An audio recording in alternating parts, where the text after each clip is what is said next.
91.5 FM, WUEV. Coming up, prior to first pitch, we'll set the scene for today's ball game, go inside the clubhouse, and interview a member of the Otters about today's matchup, and we'll take a look at what's going on elsewhere in the Frontier League. And now, to get you set for exciting Evansville Otters baseball, let's go out to the diamond for the Evansville Otters pregame show.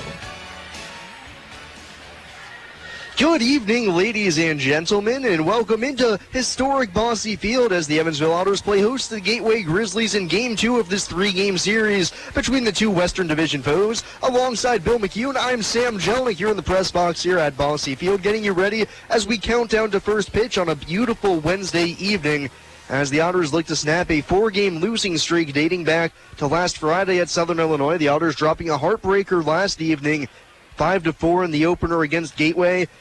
Never led in that ball game, but had a chance to take the lead late, had a couple opportunities, but could not get the go-ahead run across. They ended up giving up the winning run to Gateway in the top half of the eighth inning as they fell 5-4.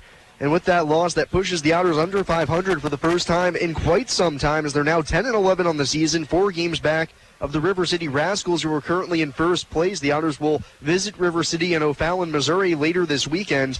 And right now, this is how the Western Division lines up. River City at the top at 14-7. They're leading the way. Best record in the Frontier League. Southern Illinois behind them, just a game back now at 13-8, as they've now won 5 in a row. Gateway leapfrogs Evansville as they're now at 500, 11-11.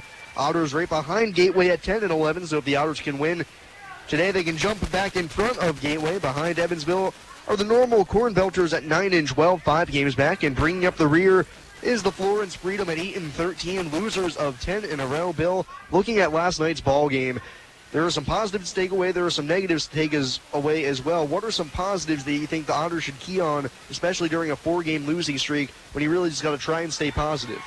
Well, they had 11 base hits, if you want to count that as a positive. But there was some pretty good pitching at times. But overall, it was well, never forget it. It wasn't a good game for the Otters. They walked too many of the batters, and they scattered their hits. They got 11 hits, like I say, but they didn't bunch them together. You know, they got 2 hits, and they let a runner stranded on second and third. Next inning, they'd get 2 hits and leave a runner on third, whatever. They just could not come through when they needed that base hit. So to try and stop the losing streak, they'll turn to Luke Rennie, who actually started this losing streak. Did not receive credit for the loss his last start, but only lasted 3 1/3 innings against Southern Illinois as Luke struggled in that ball game. His shortest outing of the year thus far. He gave up 2 runs, both earned, on just 1 hit, but he walked 5 batters and struck out 5 as he had actually coasted through 3 innings without allowing a hit and only a walk or 2. But then in the 4th inning, absolutely imploded, lost his control, walked home a run, and ended up allowing 2 on a fielder's choice. And then Tyler Beardsley would come on and throw 3 2/3 innings of shutout baseball before the Otters ended up falling 3-2 on a walk-off home run in the 9th inning. So Luke will try to get back on track. Before that start, he had been one of the Otters' best starting pitchers this side of Patrick McGuff, as he, in his past 3 outings, had thrown a total of 18 innings, only allowing 4 runs, racking up the strikeouts as well, limiting his walks. So on the season now, he's 2-0 with a 3.07 ERA, 26 1/3 innings, 29 punch-outs, 13 walks, and 22 hits. So he's been limiting the base runners. But what does he have to do today, Bill, to get kind of back on track and get back to the Luke Rennie we've seen dominate here at Bosse Field? Repeat myself constantly. Command of his pitches, consistently throwing strikes. That's it. Any pitcher that wants to win has to have command of his pitches and has to throw strikes. That's it. And we've seen it before with somebody like Tyler Vale in the rotation, who tends to stay in the strike zone, doesn't walk many batters, but when you're in the strike zone too much, that can come back to haunt you as batters start hunting fastballs. The key for Luke, talking to him before the game and in his past couple of starts, is his ability to work inside on hitters, make them feel uncomfortable at the plate, make them move their feet a little bit so they can't sit on that fastball and drive it, because he knows he only throws about 87 to 92 miles an hour at his best. He has to be able to move that fastball around, push them off the plate, so then that way when he spins over a breaking ball, they're not just sitting on it. The greatest asset a pitcher can have, Sam, is to be able to change speeds. You throw your fastball, and say your best fastball is 88, okay. The next fastball may be 83. Then you come back with an 87, then an 83, then an 88. You do not let the batter time your pitches. When they do, that's when it's bye-bye, baby. And talking to Luke, I know that that's what he really tries to do. He has a game plan in his mind about how he wants to work these hitters, being able to bust them inside with fastballs, even though he knows his fastball isn't as electric as some other guys out of the bullpen especially, but he knows that working on the inside half is something that a lot of these Frontier League hitters struggle with. That even though the velocity from Luke might not be that great, a lot of times they can't turn on that inside pitch and they have trouble with it. And last night we saw a Gateway offense that pounded out 12 hits. They out-hit the Otters, but in terms of power, it really wasn't there, as they really only see their power come when they're at home, especially at that GCS ballpark, extremely small, that portends itself to home runs. But one of the things that goes a little bit unnoticed for the Otters, and I saw them today trying to key in on it, is before batting practice, going through pitchers fielding practice, as we saw Tyler Beardsley in yesterday's game with a crucial error that ended up allowing one of the tying runs to come home and score. How important is, we've seen the Otters pitchers make a couple errors this year, how important is it for the Otters pitchers to start playing some good defense? You know, it's ironic that you just brought that up. Let's take the team as a whole. They all come out here and they all want batting practice. And batting practice is important. It goes back to when I played 60, 70 years ago, we had batting practice. But one of the things we also had 60, 70 years ago, which you do not see anymore, is infield, outfield practice. Why not? Why do you not have that? If you're going to practice your batting, you should practice your fielding. You practice your throwing. And that's what you're leading up to. We had two crucial errors last night. One was on third, and one was on first. And I think those runners scored, if I'm not mistaken. Correct. So, you know, if you want to practice hitting, practice fielding. And so with that, we'll take our first break here on the Evansville Otters pregame show, and we'll come back with one of the hottest hitters on the Otters team. He's hitting .333 over his past 8 games. Brandon Doolin, we had a chat with him before today's ball game. We'll return with that. You've been listening to the Evansville Otters pregame show here on WUEV 91.5 FM and the Kruckemeyer & Kahn Otters Digital Network. Hi, I'm Bill Morgan of Bill Morgan Roofing and Construction. I've built a reputation of doing quality work that will stand the test of time. We didn't get here by knocking on doors, talking gibberish, or trying to be the lowest bid. You don't like to be sold to, and that's not what we do. My philosophy is simple: treating your home like it's my own, from start to finish. For roofing, gutters, siding, give us a call at Bill Morgan Roofing and Construction. Roofing the right way. 812-499-5892 or BillMorganRoofing.com. Habitat for Humanity Evansville and the University of Evansville are pleased to announce the Purple Crew Signature Program. The Purple Crew is a program for all UE students, alumni, faculty, and staff to help build houses and earn hours. The goal of the Purple Crew is to help Habitat for Humanity reach its goal of 500 homes this year. Want to get involved? Simply go to Habitat's website, evansvillehabitat.org/volunteer. Then click on the Volunteer Now banner. Register with Habitat as a volunteer and then select days you can build. You can also register as a team. It'll be a fun environment, and after 15 hours, you get a Purple Crew t-shirt. The pizza brick road always goes to Tyroni's. I'm in the mood for pizza and I'm ready to go. The pizza brick road goes to Tyroni's. So follow me down the pizza brick road. Road down to Tyroni's. The pizza brick road. The pizza brick road always goes to Tyroni's.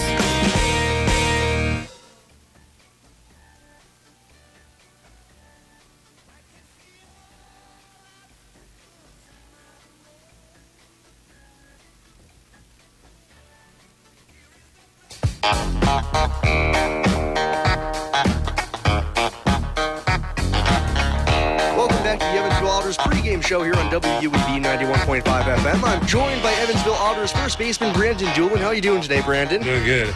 Well, thank you for joining me. You've been swinging a very hot bat as of lately. In your past couple games, you have 2 home runs. Over your past 8, you've been hitting .333. And coming into those games, you've been struggling a little bit. What's really clicked for you? Just the approach, trying to work and, getting pitched a lot differently than I'm usually, pitched to. So just making the adjustments and trying to, attack the ball when it's in the zone and not chasing pitches that are out of the zone. You mentioned you've been pitched a little bit differently than what you're used to. What have been some of the changes you've seen here in the Frontier League? A lot more off speed. Definitely a big difference from where I've been at. Usually get a lot more fastballs and stuff like that. So just kind of, being very more selective on pitches and getting, more stuff to drive is what I've been really working on. And one thing I think goes a little bit unnoticed for you is you've been playing very good defense over at the first base bag. How much pride do you take in not only being a good offensive first baseman, but also defensively? I take a lot of pride. I do a lot of work, to stay on top of the defensive side. And, you got to take, pride on both sides. So I take a lot of pride on hitting, and I take a lot of pride on playing defense. The first home run you hit over the weekend against Southern Illinois tied up the game at 2 in the top half of the 9th inning, where you're never, quote-unquote, trying to hit a home run, but were you looking for a pitch in your spot there? Yeah, I was looking for a pitch, kind of middle in, and he actually gave it to me, and I just didn't miss it. So, what's that like, being able to tie a game up for a team? I know you guys went on to lose, but that was a big moment for you guys because you'd been struggling offensively all game. You'd been shut out. To be able to come through in the clutch, what's that feel like? It's an amazing feeling, just getting the opportunity and getting the pitch that you're looking for and actually putting the barrel on it. I mean, it gets you excited, and then it kind of helps the team pick them up and you get some momentum, and just that day just didn't work for us. And so to start the year, you were actually with the Washington Wild Things in spring training before coming here to Evansville. How difficult is it to be let go by one team and immediately have to jump into another and try and make that squad as well? It's exciting, stressful at the same time. It's like an up and down roller coaster, but you just got to keep a level head and just keep, grinding and taking the opportunities when you get them. So you've been playing far from home for quite a bit of time now. Obviously, you're from Montana. What's it like moving from there to now here to Evansville, previously in Washington, to be able to try and adjust and make yourself at home? It's not too bad. It's all similar. It's just a lot more human. That's the only thing. In last night's game, when you homered out to right, I watched you out of the box. You were hustling pretty hard. You didn't think that ball was out, did you? You never know. Sometimes you hit them hard, they don't go out, and sometimes you hit them hard and they do go out. So I always like to try to get hard out of the box, even though, you never know. You never know. Does that stem from one time trying to pimp a home run and it didn't go out? I've only pimped one home run in my life, and it did go out, but I don't want to be that guy that does pimp it, and then it doesn't go out, and then you have, you're getting an earful from the skip, and I just don't want that. And why did you pimp it? We just said it was a rivalry team, and basically, they were talking a lot of stuff. The pitcher was talking, and I got a hold of it, and I just, the emotions got the best of me, and, it felt good, and then it didn't feel good. So it was one of those, double-edged swords, but definitely probably won't do that again. Well, hopefully we get to see you pimp one tonight, thankfully. Thanks for joining me, Brandon. All right, sounds good. Thank you. You've been listening to the Evansville Otters pregame show here on WUEV 91.5 FM. No matter how large or small your digging project may be, no matter how urban or rural, you must always call 811 before any digging project. 811 is our national one-call number, alerting your local utility companies to come out and mark any lines they have near your dig site. So before you do this or this, make sure you do this. For digging projects big or small, make the call to 811. Brought to you by Indiana 811. The Evansville Otters would like to thank the Evansville Courier and Press for their support and coverage of Otters baseball. The Evansville Courier and Press provides news, sports, and weather coverage to the Tri-State, both in a print and online edition. The Evansville Courier and Press can be found online at courierandpress.com, as well as on Facebook, Twitter, Instagram, and Pinterest. The Evansville Courier and Press, a member of the Journal Media Group. GD Ritzy's is a proud supporter of Evansville Otters baseball. GD Ritzy's menu features hamburgers, grilled chicken sandwiches, old-fashioned peanut butter and jelly, and ice cream. With 3 Evansville locations: west at 4810 University Drive, on the north side at 4320 North 1st Avenue, and on the east side at 601 North Green River Road. GD Ritzy's is open from 10 a.m. to 10:30 p.m. Sunday through Thursday, and 10 a.m. to 11 p.m. on Friday and Saturday. GD Ritzy's, a proud supporter of the Evansville Otters. Continuing our countdown to first pitch here from Bosse Field, and before we take one more break to step away for the national anthem, we'll go through tonight's starting lineup for your Evansville Otters. Remember, fans, tonight's starting lineup is brought to you by Mr. Quick Pick, here to provide you the roadside service you deserve. Call Mr. Quick Pick at 812-496-2321 for the Otters. things look a little bit similar, but a few changes, of course. Ryan Long leading off. He'll be out in left field. David Cronin getting his second straight start at second base as he joined the team yesterday and was 1 for 4 with a stolen base. Toby Thomas at short in his usual 3-hole in the batting order. Jeff Gardner will play right field in bat cleanup. Travis Harrison will be the designated hitter tonight and he'll bat fifth. Brandon Doolin, after DHing himself last night, will play first base this evening. Followed by Manny Cruz making his first start of the year at the hot corner. Mike Rizzatello doing the catching, he'll bat eighth. And Hunter Cohen in center brings up the rear batting ninth. And Luke Rennie, as I mentioned earlier, on the mound for the Otters as he'll draw the start here to try and get the Otters back on track. They've lost 4 in a row and will try and snap that losing streak. As for the Grizzlies, they'll line up like this. Artemis Kadkodian, the shortstop, leads off, followed by Cody Livesey out in left field. Blake Brown, the DH, hits third. Trey Santos, the first baseman, hits cleanup. Terry McClure, who had 4 hits last night, is out in right field batting fifth. Justin Ellison moves up from the 9-hole to bat sixth in this ball game. He'll be in center. Matt Gonzalez, the third baseman, will bat seventh, followed by Jonathan Pierron, the second baseman, who will bat eighth, and Kevin Martier, who pinch hit in last night's game, will bat ninth. And the pitcher for the Grizzlies this evening is Mike Elwood, graduate of Canisius College, was a reliever last year for Gateway, but this year draws starting assignments, and we'll see what he has for Gateway. So for the Otters, Bill, anybody in the lineup stick out to you from yesterday? Either they need to get it going, or somebody that you liked their approach at the plate yesterday? For the Otters or for Gateway? For the Otters. Well, yeah, I'd like to see that Cohen, the Hunter, the 9-hole hitter. Yeah, I'll tell you what, he made one heck of a play last night, but I hate to say this, I would have pitched hit for him when he come up in the 9th inning because he strikes out too much. And I would have tried to hit Mike Rizzatello, who makes contact. Well, anyway, we got to play with who we have and not who we want to. Unfortunately, the Otters right now a little bit hamstrung in terms of their bench right now, with Zach Wells still on the disabled list, Patrick McGuff on the DL as well. So the Otters a little bit limited in how they can arrange their outfield right now. They only have 2 listed outfielders on the squad, as Ryan Long is still technically listed as an infielder, but he's played left field most of the year. So in terms of who they can throw out there in the outfield, Andy McCauley is a little bit hamstrung in that regard. But around the diamond, Travis Harrison, who was at third yesterday, gets a day off. Had an error at third yesterday, a costly one that led off an inning, allowed a run to score. And now we'll see if Manny Cruz fares any better at the hot corner tonight.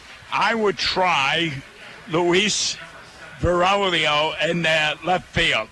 He's got a great arm, and your short outfielders, give him a shot because he can run, he's got a good arm, and he makes contact. You can't be catching, put him in the outfield.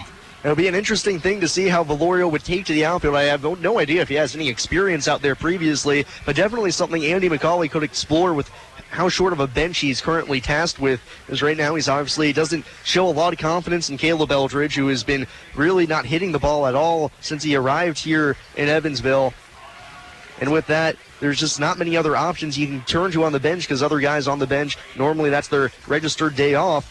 But that's all for the pregame show, as we'll step aside now for the national anthem as we count down to first pitch here on WUEV. You've been listening to the Evansville Otters pregame show here on WUEV 91.5 FM and the Kruckemeyer & Kahn Otters Digital Network.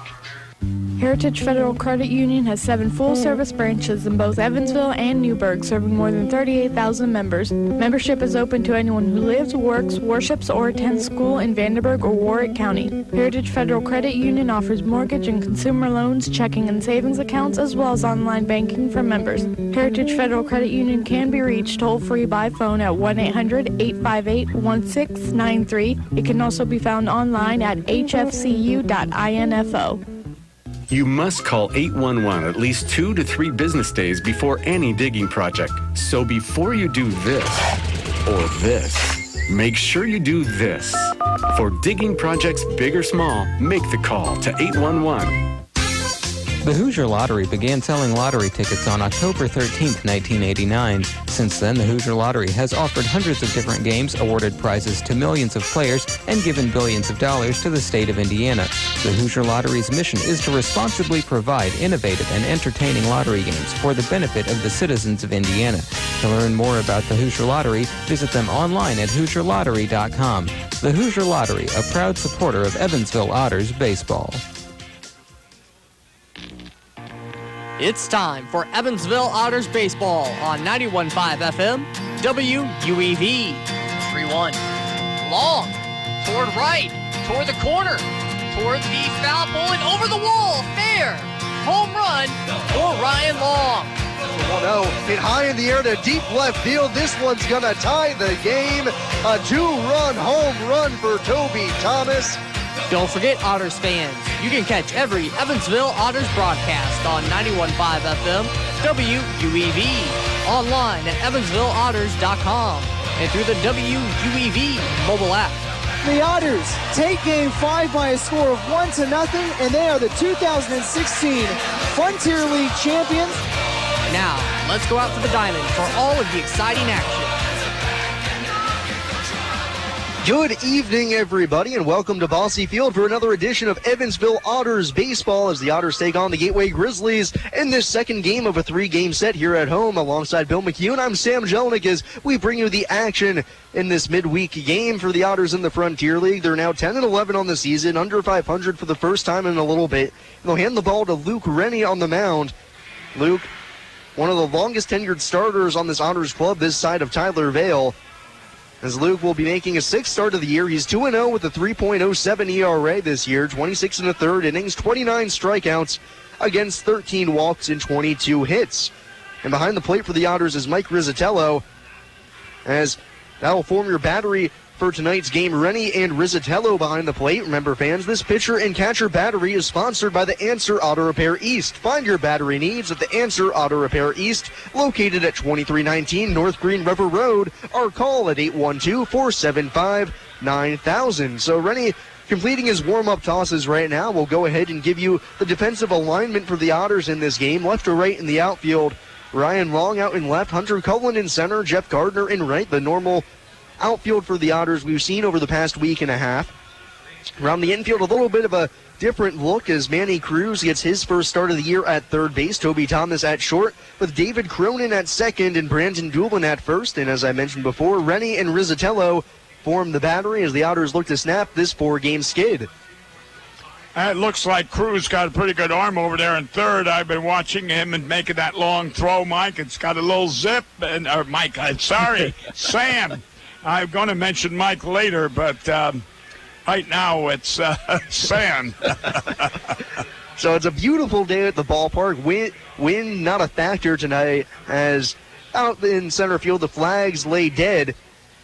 And across the infield right now, the shadows encompassing both home plate and the mound, about halfway towards the shortstop Toby Thomas, as Artemis Kadkodian strides to the plate to get things going. Kadkodian leading off, hitting from the right side. Rennie into his windup, fires home the first pitch of the game, and it's lined promptly into right field for a base hit by Kadkodian. First pitch hunting on the fastball, and it's a leadoff single for the Grizzlies. Yeah, he jumped on that fastball. You're right. And I would suspect, and if I was in Vegas, I'd be betting that 99 pitchers would be throwing a fastball in the first pitch. Hey, you can bet anywhere in the U.S. now, thankfully. Delaware just opened up their sports books 2 days ago, actually. Wow, okay. So Kadkodian at first, and Cody Livesey, who did not play yesterday, steps in, shows bunt on the first pitch, but takes a called strike. And it's no balls and one strike. Coach down there in third's giving some signs. Now Warren, the manager, doing the third base coaching for the Grizzlies as Manny Cruz plays inside of the bag at third, just behind the grass. Rennie set. Looks over to first, now throws to first, and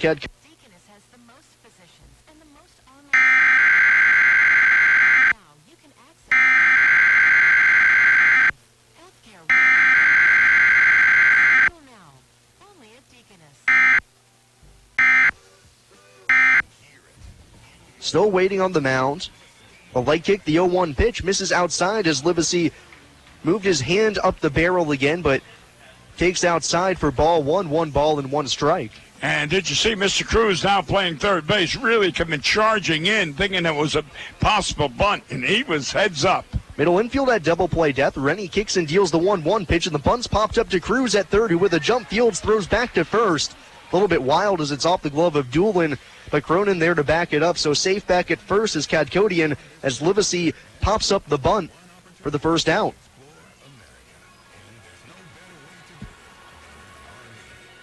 And that'll bring up Blake Brown, the designated hitter. He's been swinging a good bat lately as his average over 300 on the year at 306. Was 1 for 4 in last night's game. Hitting from the right side, middle infield at double play depth. No score top of the first inning, man at first. Rennie set. Winds and fires a first pitch breaking ball, called strike one on Brown, right down the heart of the plate, but at the knees for strike one. Rennie showed a pretty good breaking curveball when he was warming up, and that was an indicator of what he was throwing right there. Good. Rennie comes set on the mound, still holding the baseball. The leg kick, the 0-1. Fastball pushes the feet of Brown out of the way as it's inside and low, and the count levels up at 1 ball and 1 strike. And we got no signs coming down there from that third base coach. A lot of times, good base stealers run on their own. The 1-1 pitch, curveball misses down and away as that one skips into the backhanded stab of Rizzatello behind the plate, and Brown ahead in the count 2-1. Kadkodian at first. He's only attempted 2 steals on the year. He's 1 for 2. He's at first with 1 out, top of the first inning, no score. Rennie comes set. Holds the ball for a little bit, now fires home the 2-1, and it's fouled away by Brown on the right side. And the count goes to level, 2 balls and 2 strikes.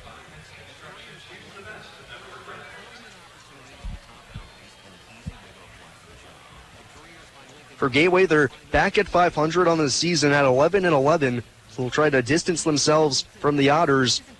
2 teams vying for third in the Western Division. So Rennie lifts up his leg, and the 2-2 pitch is lined right back up the middle for a base knock for Brown. Scooting up to second is Livesey, and he'll hold there as Cullen gets it back in. So 2 hard-hit singles here in the frame for the Grizzlies have them in business with runners at first and second. 1 out, no score top of the first inning as Trey Santos steps to the plate. And that was a curveball that just hung up there, Sam, and that's why it was hit right up the middle in a line drive type fashion, but it was a hanging curveball. And if you remember back to yesterday's game, one of the things the Otters pitchers struggled with was they would get ahead of counts, get 2 strikes on the hitter, but had trouble putting them away. That's the case right there for Rennie as he now deals to Santos. The leg kick, the first pitch. Fastball sails up and away just above the letters on the outside third, and it's 1 ball and no strikes. Santos last week, player of the week here in the Frontier League as he hit 500 with 3 home runs. Open stance for the left-handed hitter.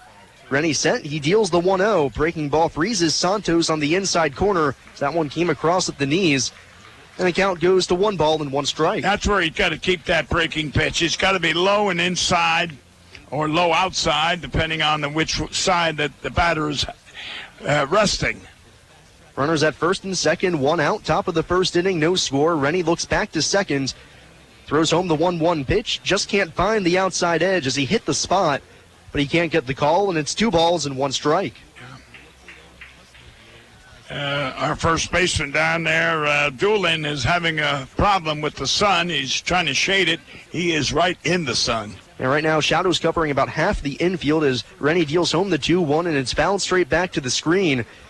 It's the count now level 2-2. Shadows stopping about 15 or 20 feet behind the mound. So all of shortstop, second base, and half of first base in the sun. Doolin without sunglasses out there having to shield his eyes pretty well. So Rennie looks to try and get out of this inning with no damage. 2 men aboard, 1 out, top of the first inning. Looks back to second. The kick in the 2-2.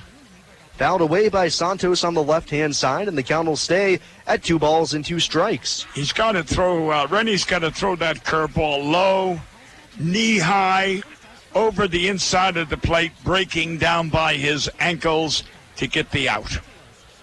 See where Rizzatello sets up. Rennie looking in for the sign, holds the ball just behind his back leg, now comes set above the belt. Takes a peek back to second. 1 more look again. Now the leg kick in the 2-2 pitch there again. Curveball just down low as he hit his spot but can't get the call again. And the count will run full on Santos. That pitch came in just underneath the kneecaps on the inside third, but no call for Rennie. That was the right pitch. A pitcher's pitch right there, but no call, so the count full on Santos. The payoff pitch. Hit hard on the ground through the hole on the right side. That's a base hit. Coming around third is Kadkodian, and he'll score without a play as the throw comes into third base. The Grizzlies take an early 1-0 lead on the Santos RBI single to right. I think, as you said earlier, Rennie's fastball is not overpowering. Therefore, he's got to rely on that breaking pitch. He's got a good breaking pitch. He's got to throw that pitch for a strike when he needs a strike. That ball was hung up just a little bit by Rennie. Yeah. Santos able to jump all over it. Right. And the Grizzlies have a 1-0 lead in the top of the first inning. Runners still at first and second, one away. And now Terry McClure stepping to the plate, who had himself one heck of a ball game last night. Was 4 for 5 with an RBI and a triple. So he hits from the right side, right on right matchup. Rennie looks back to second. The first pitch coming home is on the outside corner as Rennie gets the call. No balls and one strike. On that pitch that Santos got that base hit, the runners were running. So you might have had, if he had missed it, you might have gotten out of that inning with thrown out at third. The 0-1 pitch is chopped on the ground to short, could be two. Thomas charges, flips to second for one. Cronin back to first is in time as the Otters turn the 6-4-3 double play to end the inning. But the Grizzlies nab an early 1-0 lead here in the top of the frame. We'll go to the bottom half of the first inning. It's the Grizzlies 1 and the Otters coming to bat here on WUEV 91.5 FM and the Kruckemeyer & Kahn Otters Digital Network. The International Brotherhood of Electrical Workers, Local Chapter 16, would like to take time to say, Go Otters! The IBEW Local 16's jurisdiction includes 13 counties in southwestern Indiana, as well as Wabash County in Illinois. Its members are divided into several categories of electrical work, including inside construction, maintenance electric, residential wiring, and sign classifications. More information on IBEW Local 16 can be found online at ibew16.net.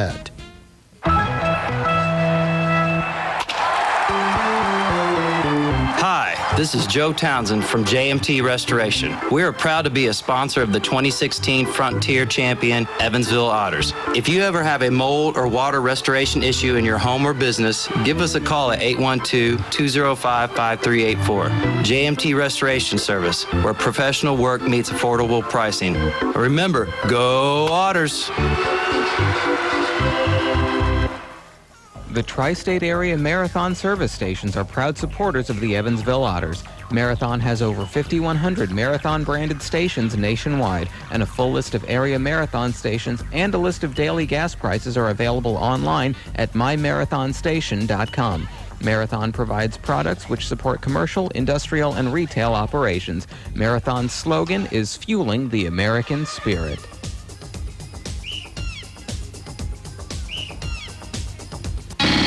You're listening to exclusive coverage of Evansville Otters baseball on 91.5 FM WUEV Evansville.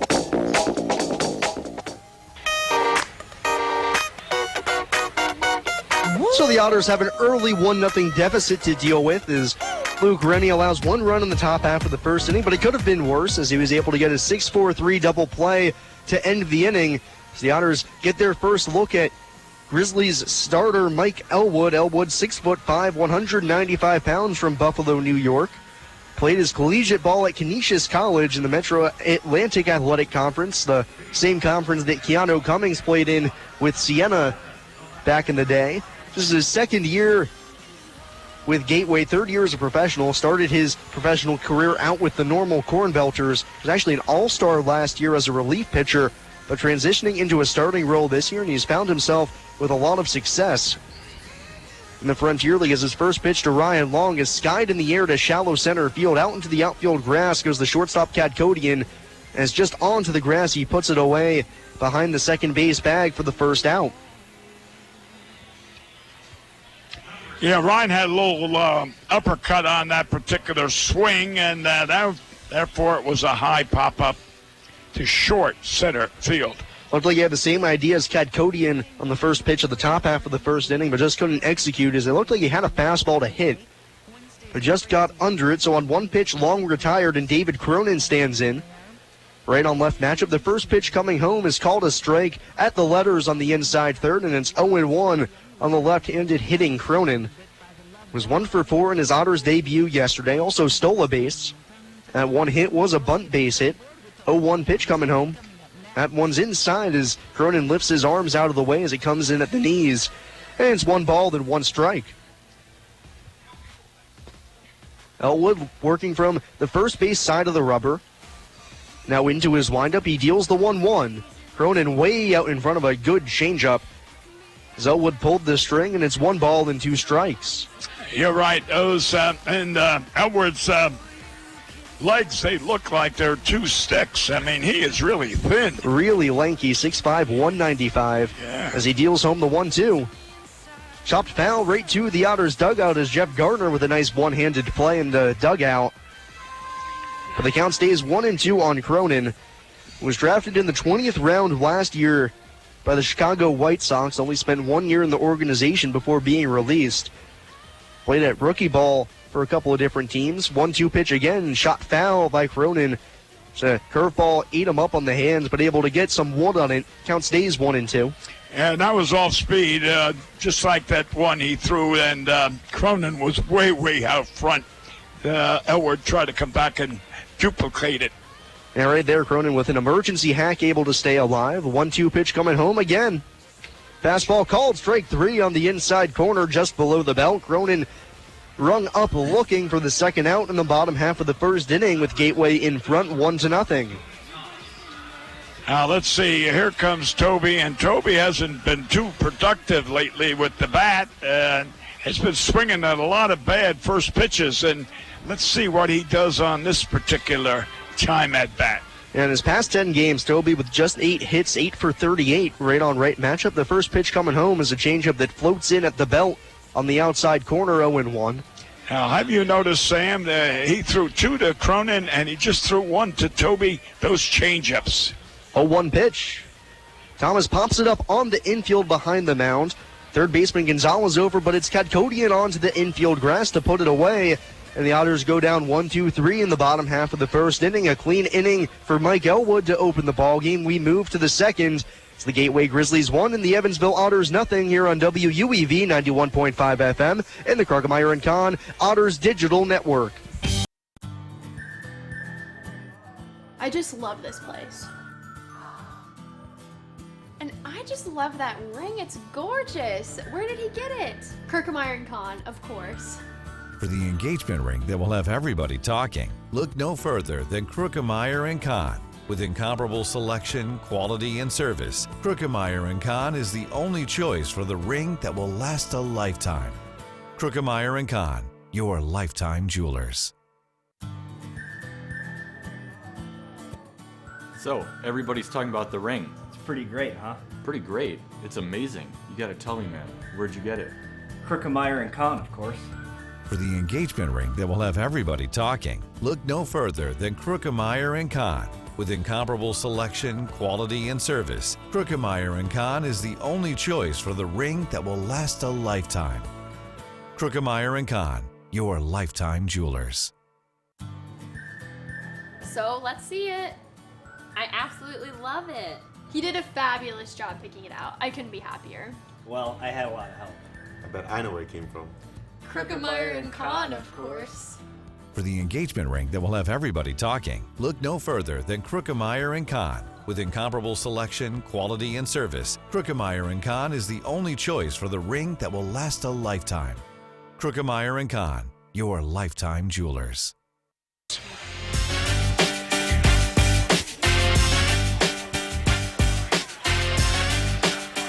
One inning has come and gone here at Bosse Field. It's the Gateway Grizzlies 1 and the Evansville Otters nothing. Remember, fans, Thunderbolt Pass Golf Course is the best golf rates in town. Now offering 18 holes with a cart for just $18. Don't forget the dollar drafts and $5 pitchers of ice-cold beer. Come and visit the Bolt Thunderbolt Pass Golf Course, a supporter of Evansville Otters baseball.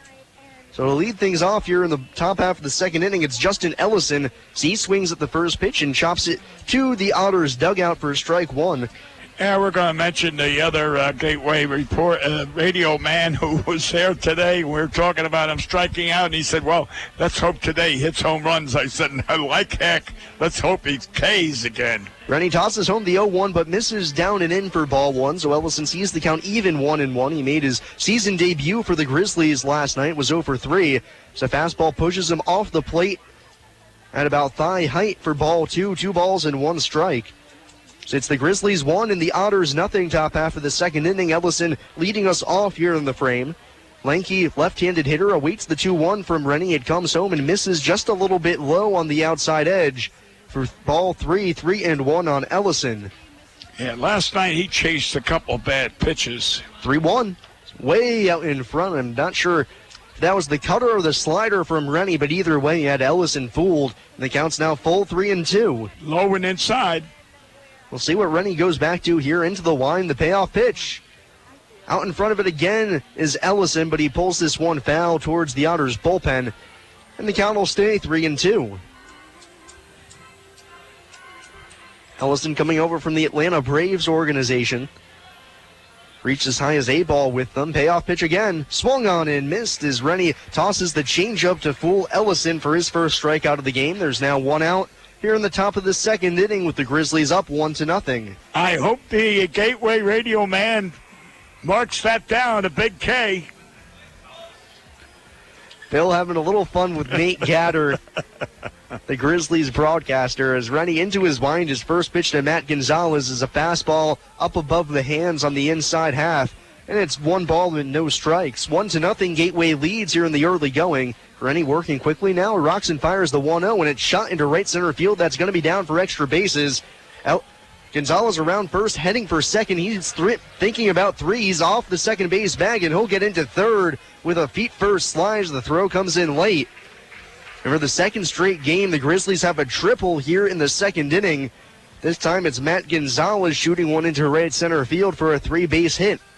And I'll tell you what, he didn't even have to slide into third base. He had that beat so badly, it wasn't funny. So now you've got the situation, one out, the runner's on third. So Rennie will have to bear down here to try to avoid letting the Grizzlies go up 2-0 in this game. They're already up by 1. Top half of the second inning. Infield creeping in right now. So the Otters will try to cut off the run. The first pitch to Pierron is down in the dirt, but he swings and misses over top of it as Rennie gets away with one for strike one. That is his best pitch. That's Rennie's best pitch tonight, that breaking curveball, and he's got to stay with it. They're hitting this fastball, so he's got to stay with the breaking pitch. Mix in the fastball, yes, but go to the curveball for the out. Infield playing in with a runner at third. Rennie from the stretch position. The leg kick, the 0-1. Another good curveball. That one at the knees, right down Broadway, but Pierron can't pull the trigger, and it's no balls and 2 strikes. All right. Now he's got to come back with a high outside pitch. Rennie from the full windup now. The 0-2. Breaking ball called strike 3 as he triples up on it on the outside corner just at the knees to ring up Pierron for his second strikeout in the inning. Staying at third is Gonzalez with 2 outs as the Grizzlies still lead 1-0 here in the top of the second. It'll be up to Kevin Martier, the 9-hole hitter and catcher, with Gonzalez at third and 2 away. Rennie now working back from the stretch. The leg kick, the first pitch to Martier. Another breaking ball freezes Martier. That one was a little bit of a backup breaker on the inside third, just below the belt. But it's strike 1. That's 4 curveballs in a row, and all 4 were strikes. The 0-1 pitch. That breaking ball's out in front of the plate. Good block by Rizzatello. Able to hold up Gonzalez at third. 1 ball and 1 strike. That's 5 breaking pitches. That is what I like. Don't be afraid to throw your best pitch, whether it's 6 or 7 in a row. Rennie comes set. Winds and fires the 1-1 pitch.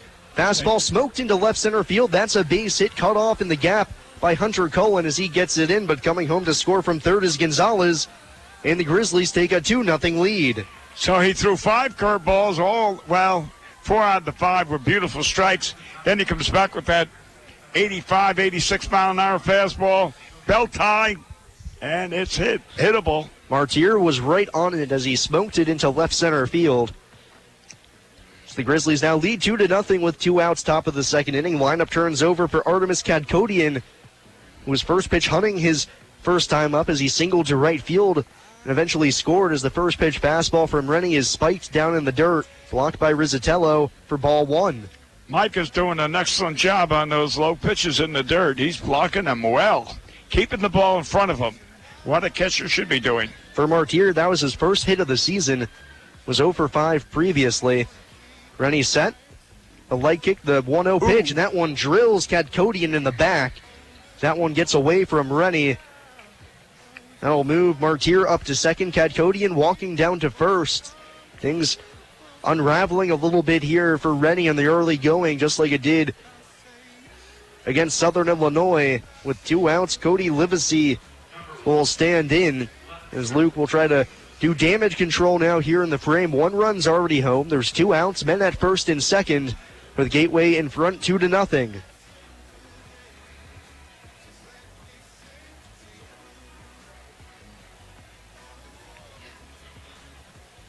Livesey came into the game hitting .214, but was 5 for his last 11, so he's been swinging a pretty good bat from the left side, right on left matchup. Rennie stares back to second, gives it one more look. Now the leg kick and the first pitch home. This is just down low for ball 1. I tell you, if he throws 2 more balls, Max ought to go out there and just a visit. You don't have to yank him, just a visit. Rennie comes set. He unfurls the 1-0 pitch. This one's on the outside corner at the belt. And Luke evens up the count. 1 ball and 1 strike. Runners at first and second, 2 away. Gateway with an early 2-0 advantage here in the second. Luke comes set. The kick and the 1-1. Breaking ball way out in his front foot is Livesey. He swings and misses for a strike 2. 1 ball and 2 strikes. I have to imagine he has to come back with that pitch right here. I would. Low and inside. Rizzatello with the sign, sets up low, the 1-2 pitch. Another breaking ball just off the outside corner as Rennie can't get the call. It's 2 balls and 2 strikes. You know, it looks like he's throwing 2 different types of curveballs. There's the one that is a sweeping curve, and then there's the one that's like a dropping curve.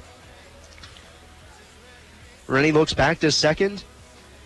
One more glance, now uncorks the 2-2 pitch. Ground ball up the middle, Thomas behind the bag, fields and throws over to first in time to get Livesey to end the inning, but another run comes home to score for Gateway as they double their advantage to 2. We'll go to the bottom half of the second inning.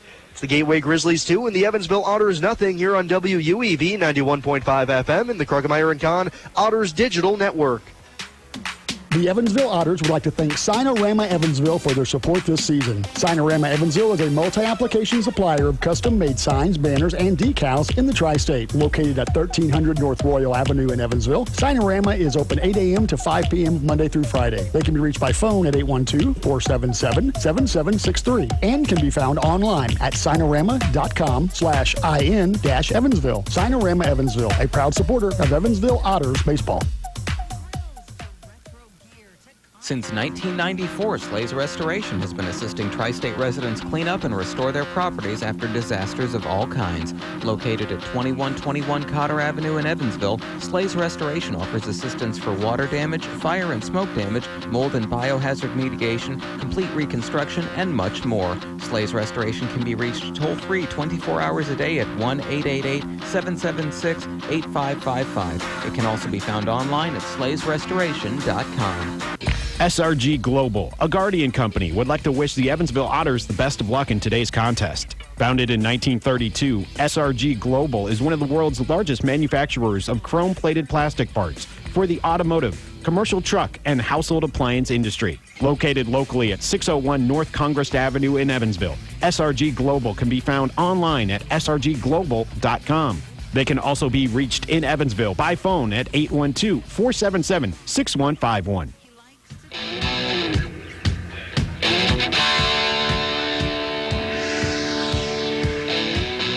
Otters down early here from Bosse Field. They trail the Gateway Grizzlies 2-0 in the bottom half of the second inning. It'll be 4, 5, and 6 for the Otters as they look to get something going. They were set down in order by Mike Elwood in the bottom half of the first inning. It'll be Gardner, Harrison, and Doolin here in the frame. Luke Rennie, through 2 innings, has given up 2 runs, also given up 5 hits, so the Otters are thankful to only be down by 2 at this point. Yeah, I bet Elwood didn't throw 10 pitches that first inning because he threw 1 to Ryan, and 2 to Thomas, and Cronin's the one that got most of them. Yeah. So Gardner will stand in from the left side. The Otters right fielder hitting cleanup, .264 in the season. 3 home runs, 14 runs driven in, right on left matchup as he takes up and away for ball 1. I've been watching Elwood warm up, and he's been throwing a lot of changeups and something I haven't seen for years, a knuckler. 1-0 pitch home to Gardner. That one's just below the knees over the heart of the plate for ball 2-0. I saw the scouting report down in the Otters locker room earlier today, and it said knuckleball ? And I was like, that can't be serious, can it? Yeah, he just indicated he threw 2 of them the last inning. 2-0 pitch is on the outside corner as he scrapes paint at the knees, and it's 2-1 on Gardner. Yeah, I didn't mean last inning, last warm-up. He threw 2, and they were effective. Well, we'll see if he drops it in the game. So here comes the 2-1 pitch. Straight back to the screen. Gardner was on a fastball. But the count's level at 2-2. It's not like Elwood is a soft tosser either. Sitting mid-80s to high 80s, definitely. Yeah. So if he were to pop out a knuckleball, it would certainly come out of nowhere. He peers in for a sign as Gardner digs back in from the left side of the plate. Elwood into his wind, rocks and fires the 2-2 pitch. Hit hard on the ground to second, but Pierron is there. He fields going towards the first base bag and throws out Gardner for the first out of the second.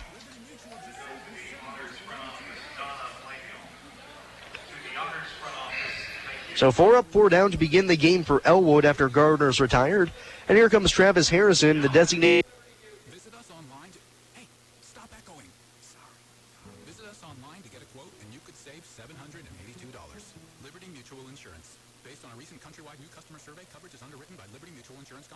Guide in the air on the infield, right to the shortstop. Kadkodian dances around a little bit, but now settles under it right at his starting position at short and gloves it for the second out.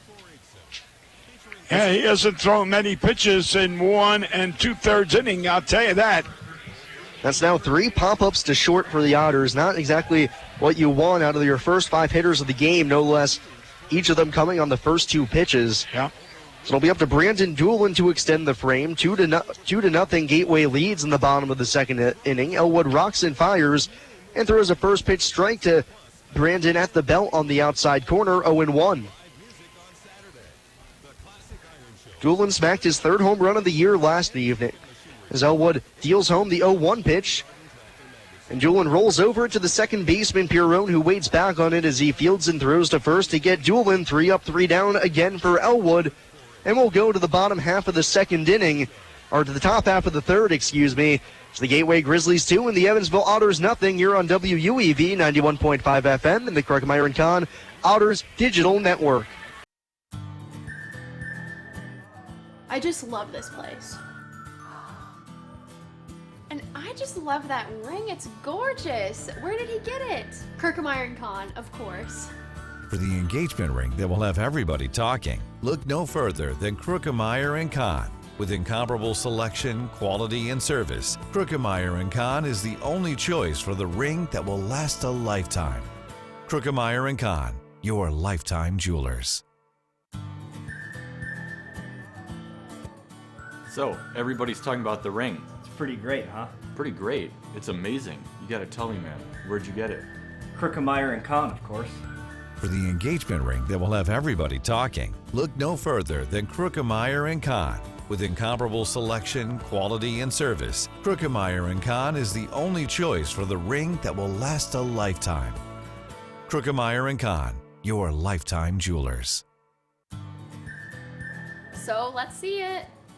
I absolutely love it. He did a fabulous job picking it out. I couldn't be happier. Well, I had a lot of help. I bet I know where it came from. Kruckemeyer & Kahn, of course.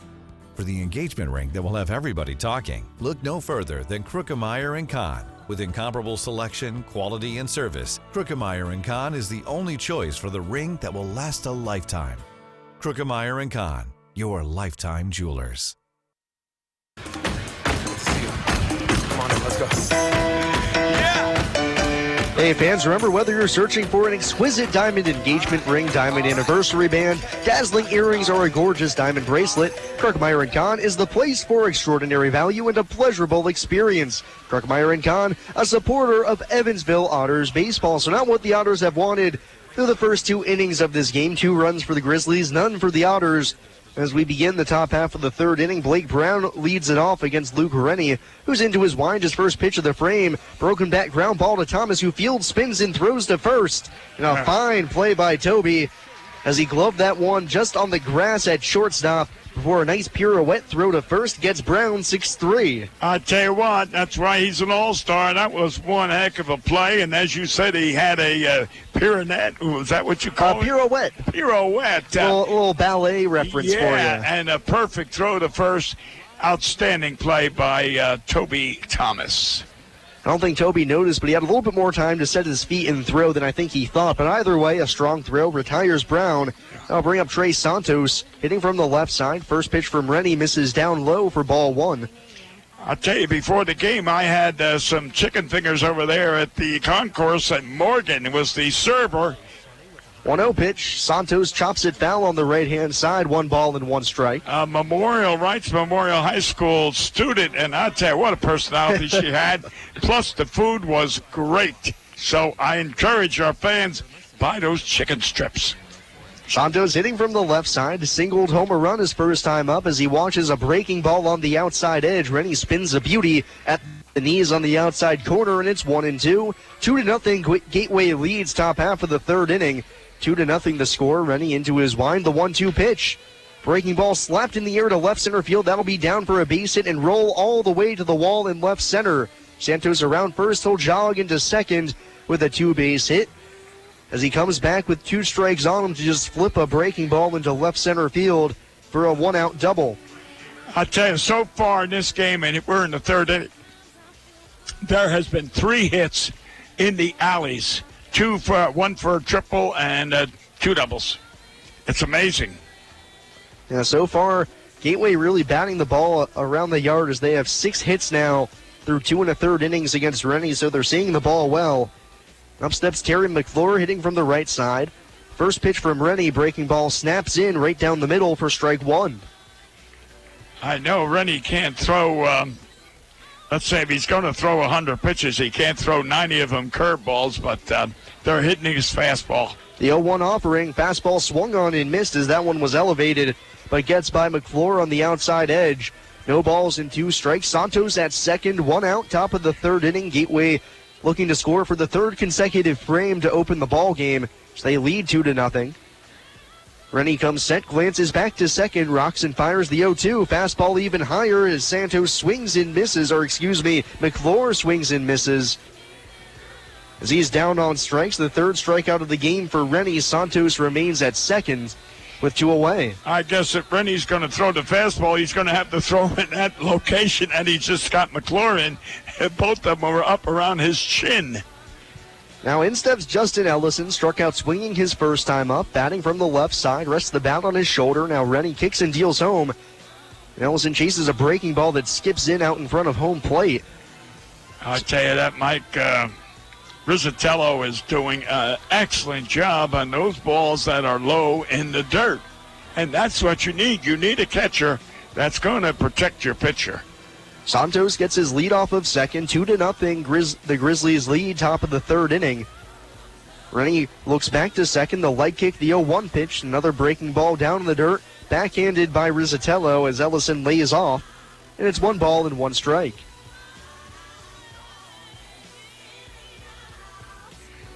Ellison in his first game yesterday as a Grizzly was 0 for 3, but did score a run after working a walk.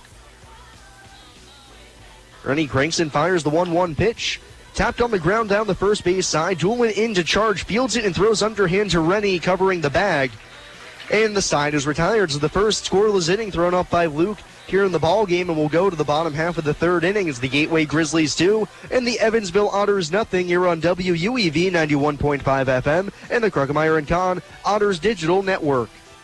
GD Ritzy's is a proud supporter of Evansville Otters baseball. GD Ritzy's menu features hamburgers, grilled chicken sandwiches, old-fashioned peanut butter and jelly, and ice cream. With 3 Evansville locations, west at 4810 University Drive, on the north side at 4320 North 1st Avenue, and on the east side at 601 North Green River Road. GD Ritzy's is open from 10 a.m. to 10:30 p.m. Sunday through Thursday and 10 a.m. to 11 p.m. on Friday and Saturday. GD Ritzy's, a proud supporter of the Evansville Otters. Habitat for Humanity Evansville and the University of Evansville are pleased to announce the Purple Crew Signature Program. The Purple Crew is a program for all UE students, alumni, faculty, and staff to help build houses and earn hours. The goal of the Purple Crew is to help Habitat for Humanity reach its goal of 500 homes this year. Want to get involved? Simply go to Habitat's website, evansvillehabitat.org/volunteer. Then click on the Volunteer Now banner. Register with Habitat as a volunteer and then select days you can build. You can also register as a team. It'll be a fun environment, and after 15 hours, you get a Purple Crew t-shirt. Hi, I'm Bill Morgan of Bill Morgan Roofing and Construction. I've built a reputation of doing quality work that will stand the test of time. We didn't get here by knocking on doors, talking gibberish, or trying to be the lowest bid. You don't like to be sold to, and that's not what we do. My philosophy is simple: treating your home like it's my own, from start to finish. We're roofing, gutters, siding. Give us a call at Bill Morgan Roofing and Construction. Roofing the right way. 812-499-5892 or BillMorganRoofing.com.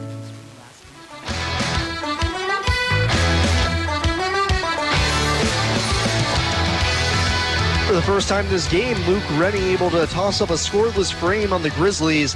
As we go to the bottom half of the third inning, it's the Gateway Grizzlies 2 and the Evansville Otters nothing. It'll be 7, 8, and 9 for the Otters offense. Manny Cruz, Mike Rizzatello, and Hunter Cullen. The Otters still looking for their first base runner of the game. Well, Cruz has got some pretty good speed, and he does bunt occasionally.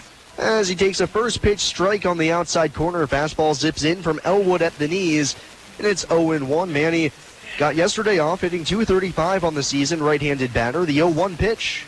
Slider down and away, started his swing, but held up well in time. The count goes to 1 ball, then 1 strike. Well, if you look at where the third baseman is playing, Manny could put a beautiful bunt down the base hit and possibly get a double. 1-1 delivery. Fastball well outside from Elwood as he yanked that one nearly to the backstop, and it's 2 balls and 1 strike. Cruz getting his first start of the year at third base, normally a middle infielder. But manning the hot corner tonight, here's Elwood's 2-1. Cruz skies it in the air to right field. McClure with a late jump on it, now towards the line, still drifting over. He makes the catch about 10 steps in front of the warning track towards the corner as Cruz is retired on the fly out to right. Otters getting under a lot of offerings from Elwood, and I bet that has to do with the fact he's 6'5" and works on a very good downhill plane. Makes it really hard to meet bat with ball at a good angle, forcing the Otters into a lot of flyouts and pop-ups early on. And it'll be Mike Rizzatello now with 1 out. Grizzlies in front 2-0. And a first pitch fastball pops the mitt on the outside corner, but can't get the call. And it's 1 ball and no strikes on Rizzatello, the catcher, hitting .154 on the season for the Otters. Right on right matchup, the 1-0. That fastball's a little bit higher, but right down the middle, and it misses for ball 2. 2-0 Gateway leads, bottom half of the third inning, 1 away, nobody on. Elwood rocks and fires the 2-0 pitch. Down and away for ball 3 as that one misses about 5 inches off the outside corner. And it's 3 balls and no strikes. Rizzatello sure to have the take sign on here. So the Otters have yet to have a base runner in this game. They trail 2-0. Elwood's 3-0 pitch. Called strike 1 as Rizzatello takes a false step towards first, but Steve Donahue makes him stay in the box, and it's 3 balls and 1 strike. You know, 99 times out of 100, when the batter starts the first. 3-1 pitch, fastball. Not called strike 2 as Rizzatello waited for a half second, as did I. And that one missed just a little bit high off the outside corner for ball 4, and the Otters have their first base runner of the game. I was going to say, when the batter starts walking toward first base, the umpire seems to always say, "Hey, son, get back here." You don't make the rules, I do. Right, I'm the boss of this job. For Mike, that's his 7th walk of the season. He's only struck out 3 times, so despite the .154 average, still contributing offensively. And he's the first Otters base runner today, and that'll bring up Hunter Cullen. And Elwood will be forced to work from the stretch for the first time this evening. 2-0 Gateway leads, bottom of the third inning, 1 out and 1 on. Middle infield at double play depth. Third baseman playing just behind the grass against Cullen at the plate. Right on left matchup, and he strokes one through the hole on the right side for a base hit. Rizzatello thinking about third, but will stop at second. As McClure gets that one in quickly from right. It's the first hit of the game for the Otters. And they're in business here in the bottom of the third inning with the men at first and second, and Ryan Long stepping to the plate. Yeah. Well, the Otters are in a good situation to get one run at least. This is one of their problems. We spoke prior to the game tonight. We've spoke about it prior to that, and that is we put the runners on, but we don't bring them home. The Otters have struggled with men in scoring position this year, and we saw it in last night's game. So the Otters will continue to look for that ever-elusive hit with men in scoring position. Long stands in from the left side. Men at first and second, one out, and the first pitch changeup called a strike one on the outside corner at the belt. This year, the Otters with men in scoring position hitting .252, which isn't all that terrible, but with runners in scoring position and two out hitting just .211, that's just not going to get it done if you want to be winning ball games. So what comes set is 0-1 pitch. Long hits it high in the air to right field. McClure starts in, now going over towards the line in the corner. He'll put it away in foul ground. Both runners tagging and moving up as Collins into second with a head-first slide. Rizzatello down to third, so it's at least a productive fly out for Long as he advances both runners to second and third, and the Otters have two men in scoring position now with two outs, with David Cronin stepping to the dish. Now, do you think that was fair or foul? I thought it was fair ball. I thought he might have fielded that just on the line and caught it in foul territory. Okay. Because I was going to say another 10 or 15 feet more and it would have been a home run. Yeah, Ryan hit it pretty well down the line. The ball kept on carrying, but really just semantics whether or not it was fair or foul at this point. Well, that's true. If you had a little breeze out there with that flag, we might have had a home run too. Cronin tries to check his swing on the first pitch, but makes contact with the baseball as it's a little dribbler down the third base line, foul. And it's strike one on David, who struck out looking his first time up after working a 3-2 count. Yeah, he's got to get himself a little base hit now. Base hit here would probably give the Otters the lead. They have Cohen at second, Rizzatello at third, two away. 2-0. Gateway is in front. It's a little looping liner out into left field. Coming on is the left fielder Livesey, and he puts it away in shallow left field to retire the side. So the Otters put two aboard in the bottom of the third inning, but can't bring them home, and will go to the top of the fourth. The Gateway Grizzlies 2 and the Evansville Otters nothing here on WUEV 91.5 FM and the Krugemeyer & Kahn Otters Digital Network. I just love this place. And I just love that ring. It's gorgeous. Where did he get it? Krugemeyer & Kahn, of course. For the engagement ring that will have everybody talking, look no further than Krugemeyer & Kahn. With incomparable selection, quality, and service, Krugemeyer & Kahn is the only choice for the ring that will last a lifetime. Krugemeyer & Kahn, your lifetime jewelers. So, everybody's talking about the ring. It's pretty great, huh? Pretty great. It's amazing. You gotta tell me, man. Where'd you get it? Krugemeyer & Kahn, of course. For the engagement ring that will have everybody talking, look no further than Krugemeyer & Kahn. With incomparable selection, quality, and service, Krugemeyer & Kahn is the only choice for the ring that will last a lifetime. Krugemeyer & Kahn, your lifetime jewelers. So let's see it. I absolutely love it. He did a fabulous job picking it out. I couldn't be happier. Well, I had a lot of help. I bet I know where it came from. Krugemeyer & Kahn, of course. For the engagement ring that will have everybody talking, look no further than Krugemeyer & Kahn. With incomparable selection, quality, and service, Krugemeyer & Kahn is the only choice for the ring that will last a lifetime. Krugemeyer & Kahn, your lifetime jewelers.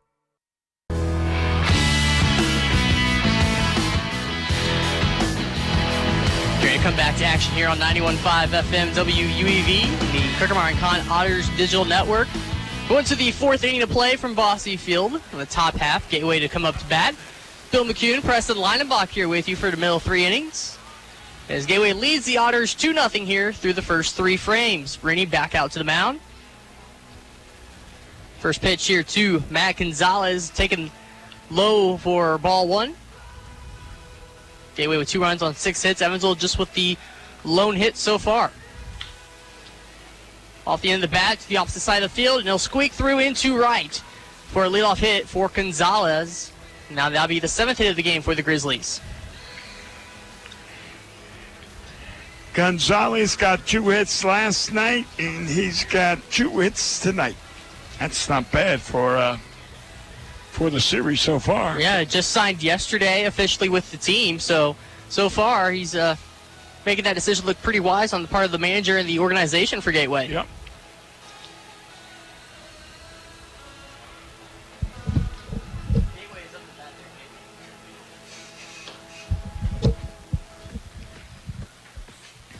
You know, while you're broadcasting, Preston instead of Sam, and no disrespect to Sam, but what I was going to bring up, you're familiar with, and therefore that's why I'm talking about it. Ooh, you could have had him picked off.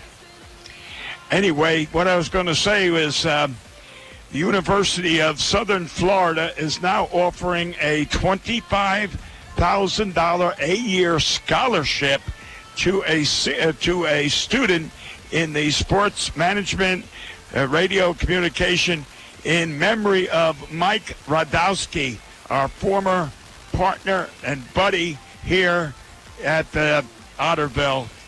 He announced for 6 years. He was the radio announcer for the Evansville Otters. Mike Radowski, a $25,000 a year scholarship. Thank you, University of Southern Florida. Yep, the South Florida Bulls down there in Tampa, where he spent the couple of years after he left Evansville in their sports information department. I mean, that is tremendous. It's really nice of the university to do something. It just shows what the Otters lost when they lost a guy like Mike. This one's rocketed foul down the right field line off the bat of Jonathan Perrone at the plate, as Mike definitely had almost a nationally wide effect. I mean, even now you still see, especially a lot of his friends on social media, still using his hashtag Rock the Planet and the Planet, or Live Like Mike, and yep. I mean he was able to network with a lot of people, not only here at this time with the Otters, but as a sports information director. Breaking ball swung on and missed, as that tied up Perrone inside on the hands, and it's 2-2. Mike was a gentleman at all times, a great radio announcer, and we know his body, or it may be resting down there in New Jersey, but his soul is up there in heaven. Runner goes on the 2-2. Swung on and missed, and a wide throw by Rizzatello goes to center field. Colin backing it up, holding the runner to second. And it'll just be a stolen base, but they do get the strikeout as Perrone went swinging for that one. And that's out of one of this inning. Number 28, catcher, Kevin Martier.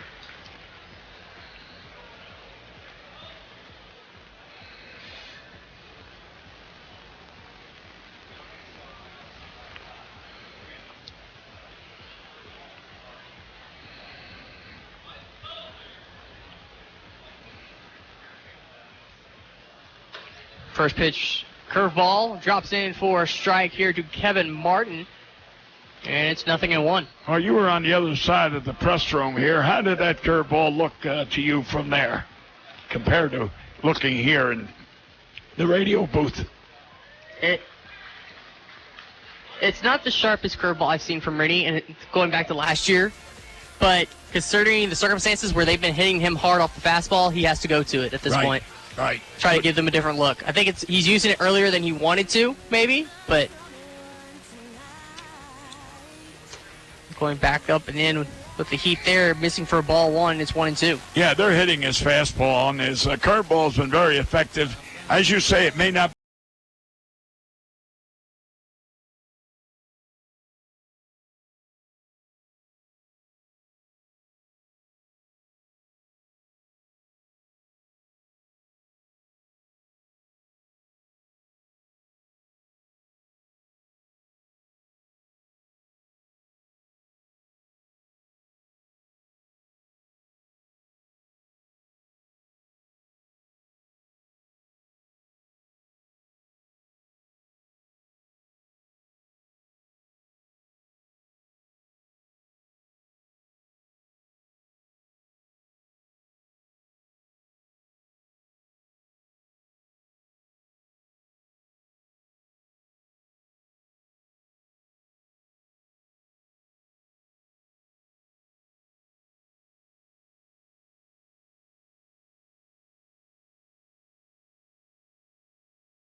through our Facebook page, Delilah Public Figure. We'll be back. You're listening to The Limelight.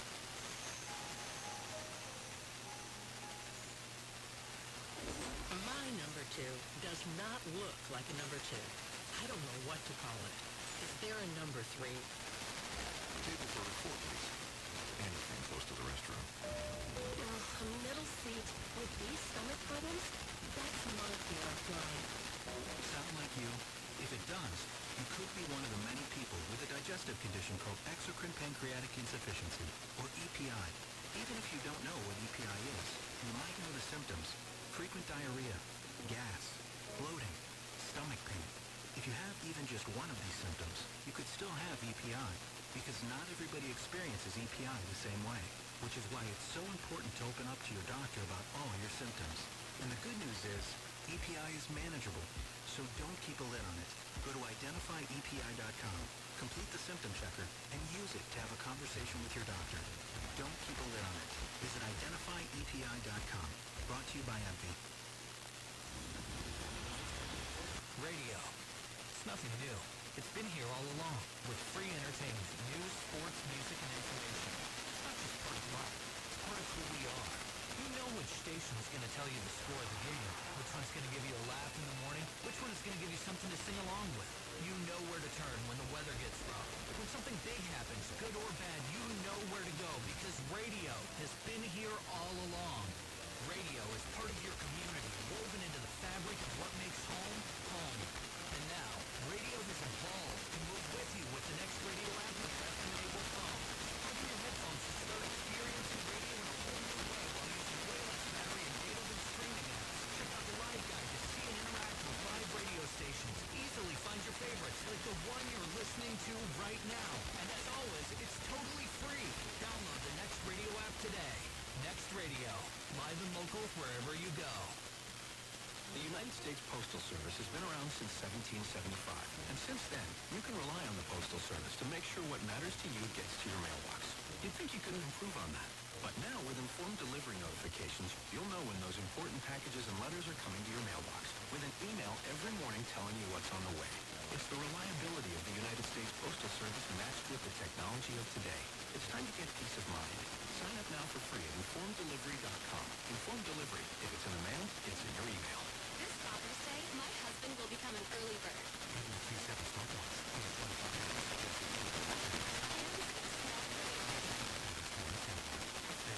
to look smart. So smart. Hurry in and shop Father's Day gifts at JCPenney. Use your coupon for $10 off your purchase of $25. JCPenney. Style and value for all. Coupon valid 6769. Sephora excluding e-coupon. Smartwatch excluding e-coupon. Limited time special while supplies last. Supply. See store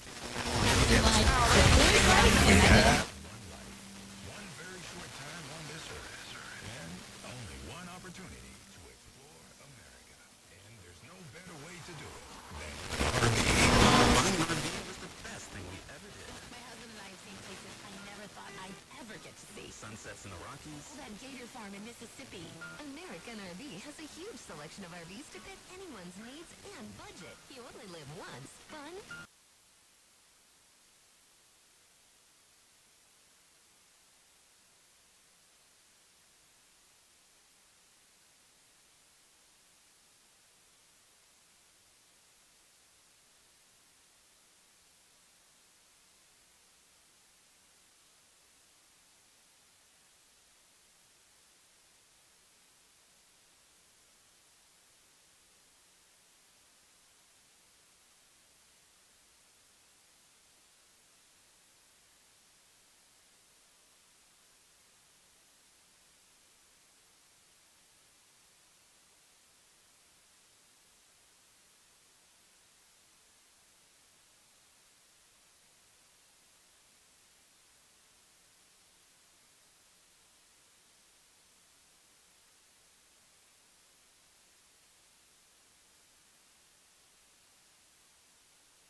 I just love this place. And I just love that ring. It's gorgeous. Where did he get it? Kirkemeyer & Kahn, of course. For the engagement ring that will have everybody talking, look no further than Kirkemeyer & Kahn. With incomparable selection, quality, and service, Kirkemeyer & Kahn is the only choice for the ring that will last a lifetime. Kirkemeyer & Kahn, your lifetime jewelers. So, everybody's talking about the ring. It's pretty great, huh? Pretty great. It's amazing. You gotta tell me, man. Where'd you get it? Kirkemeyer & Kahn, of course. For the engagement ring that will have everybody talking, look no further than Kirkemeyer & Kahn. With incomparable selection, quality, and service, Kirkemeyer & Kahn is the only choice for the ring that will last a lifetime. Kirkemeyer & Kahn, your lifetime jewelers. So let's see it. I absolutely love it. He did a fabulous job picking it out. I couldn't be happier. Well, I had a lot of help. I bet I know where it came from. Kirkemeyer & Kahn, of course. For the engagement ring that will have everybody talking, look no further than Kirkemeyer & Kahn. With incomparable selection, quality, and service, Kirkemeyer & Kahn is the only choice for the ring that will last a lifetime. Kirkemeyer & Kahn, your lifetime jewelers.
To Santos. If Josh Allen was playing second, I'm quite sure his mother would have been calling and saying, "Hey, we're not coming. We're not getting you." Strike called 2-1. We have a lot of parents from all over the country that listen to you, Preston and Sam, and it's so great.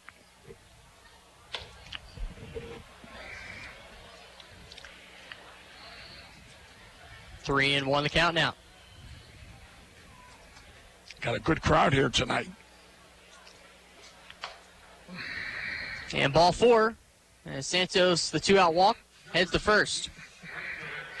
Another perfect night for Mr. Santos. Double, single, walk. And here comes Max, and I think we might have a new... No, we don't have nobody warming up. Oh, there goes the trainer. So Rennie tries to do a little stretching out the mound. It is kind of a warm night, so who knows, as this could be just preliminary. I don't know if you heard me last night when I was talking to Sam about the catcher when he was on the road, and he was talking about the catcher running into the wall and how the trainer came running out to help him. And I said, oh, yeah, I ran into the wall as a catcher myself. And the trainer, as well as the manager and the bus driver, they were all in one, would come out and see me. Here, you got a trainer, you got a pitching coach. Times have changed. 50 cents a day meal money. Wow. Again, we just want to apologize for the difficulties on the radio side as well as our ODN feed. But we are back on. As at the plate, McClure looks at ball 1 from Rennie, as Rennie will stay in the game. Again, just made a little preliminary checkup. The 1-0, taken high. Trying to locate that fastball. McClure jumps ahead at the plate, 2-0.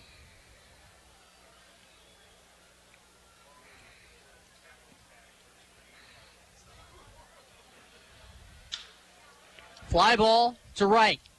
Coming in, Garner looking up to his left, reaches up with the glove hand for out number 3 to end the inning. One runner stranded for Gateway. We go to the bottom of the 5th. Still 2-0 Grizzlies over the Otters.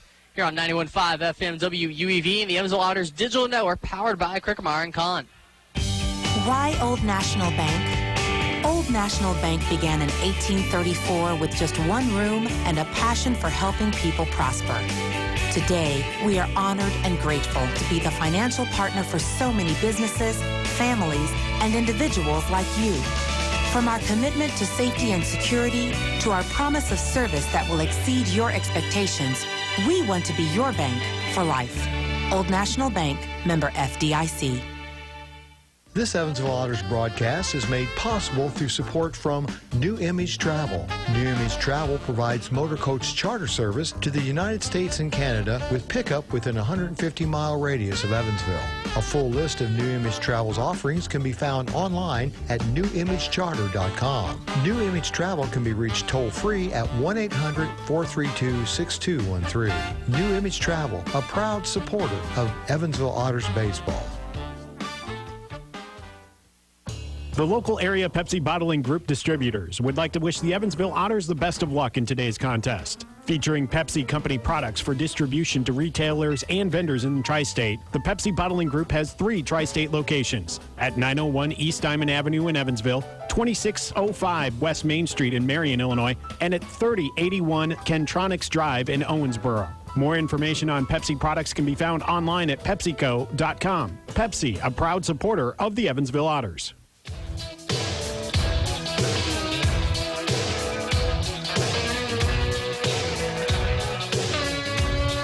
Coming back in the bottom of the 5th inning, halfway home from Bossy Field. 2-0 lead for Gateway over Evansville. Cruz to lead off the inning. Playing third base tonight defensively for the Otters. Steps in, looks at the first pitch from Elwood, back out on the mound. And taking inside the fastball, 1-0. Well, as I mentioned earlier, you look at the third baseman Gonzalez playing as deep and as far back. Outside edge, called strike again. Elwood going from inside to out, 1-1. And Cruz is a pretty good bunter. He's got good speed. Why not take advantage of it? Tried to go back outside. That one just misses. And it's 2-1.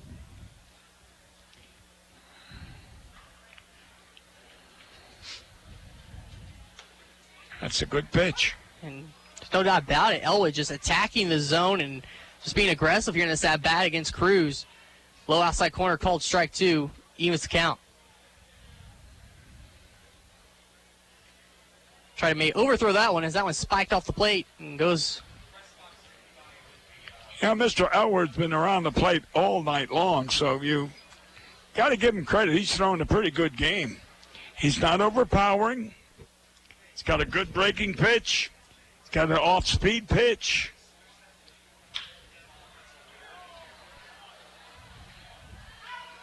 There's a grounder toward third. Gonzalez made the throw. Santos had it and lost it. So the crowd thought maybe that Cruz was going to be safe, but the umpire at first will call it out, losing the ball in the transfer after tagging the bag. That Gonzalez goes to his left real well. If you notice, he's got good range. Good quick reactions, too. Yeah. Strong arm. As Rizzatello up once again.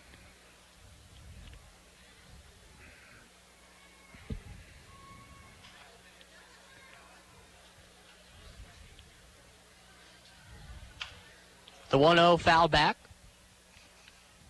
to the first base side, and he'll get out of play as Rizzatello had a nice at-bat last time up, getting the walk, eventually being stranded at second base back in the third inning. Yeah, he had a 3-0 count. Remember, then the next pitch, and he started going, and the umpire rang him up, and then on the next one, it was high, and Mike didn't know whether to stay or go. So anyway, he got the walk. Here he's got 2 strikes on him now. That one above the zone, but called strike, and it's 1-2. Breaking pitch, tapped, foul, as the catcher, Martyr, will just knock it down to make sure it stayed foul. Yeah.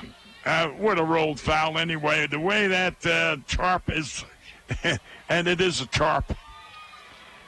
I was wondering why. We're what, 1/4 through the season, and we still haven't fixed that third base line. It's not Lance's fault, I'll say that.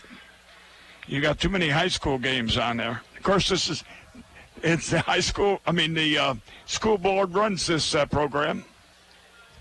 So that one looked like me, a little bit of a slider, a little side spin action that misses the outer part of the plate. Rizzatello, 2-2. Swung and missed. Yeah, swing and a miss. Strikeout of Rizzatello. He did tip it, but it went right in the catcher's glove. Rizzatello, though, I noticed on the pitches that he takes, he does a good job of looking the pitch in all the way. Yeah. Going back to his first at-bat where he drew the walk. As that'll bring up Hunter Colon with 2 down. Colon had a single back in the third inning. One of the 2, Gardner and Hen. In fact, Gardner, Hunter, and Mike are the only ones that have been on base all night. Harrison had a walk as well. Oh, that's right. You're right. Colon, though, had the first hit of the night. Yeah. Back in that third inning. So Elwood had a clean 1-2 inning. Yeah. Innings of work. And then was quickly able to get out of the, I guess, what you call a mini jam back in the third. 0-1. Colon showing bunt. Pulls back, taking inside for a ball underneath the hands. As you mentioned last night, there's at least once a game where you see Colon square around. Yep. Did there, but made an early decision to pull back as well. Well, you bring that third baseman in. Now, look where Gonzalez is now. Now he's playing in. And what you do is you cut down his range. It's Colin shoulder bunt again. Try to take another one inside, but this time the umpire calls it a strike. Down and in, just about thigh high. So now Gonzalez will kind of scoot back a little bit now with the 2-strike count. As Colin tried to choke up a little bit, popped it up, shortstop, hauls it in for out number 3. Through the first 5 innings of play from Bosse Field, Gateway leads Evansville 2-0. This is Evansville Otters baseball on WUEV 91.5 FM in the Krickemeyer and Kahn Otters digital network. Since 19... I just love this place. And I just love that ring. It's gorgeous. Where did he get it? Kirkemeyer & Kahn, of course. For the engagement ring that will have everybody talking, look no further than Kirkemeyer & Kahn. With incomparable selection, quality, and service, Kirkemeyer & Kahn is the only choice for the ring that will last a lifetime. Kirkemeyer & Kahn, your lifetime jewelers. So, everybody's talking about the ring. It's pretty great, huh? Pretty great. It's amazing. You gotta tell me, man. Where'd you get it? Kirkemeyer & Kahn, of course. For the engagement ring that will have everybody talking, look no further than Kirkemeyer & Kahn. With incomparable selection, quality, and service, Kirkemeyer & Kahn is the only choice for the ring that will last a lifetime. Kirkemeyer & Kahn, your lifetime jewelers. So let's see it. I absolutely love it. He did a fabulous job picking it out. I couldn't be happier. Well, I had a lot of help. I bet I know where it came from. Kirkemeyer & Kahn, of course. For the engagement ring that will have everybody talking, look no further than Kirkemeyer & Kahn. With incomparable selection, quality, and service, Kirkemeyer & Kahn is the only choice for the ring that will last a lifetime. Kirkemeyer & Kahn, your lifetime jewelers.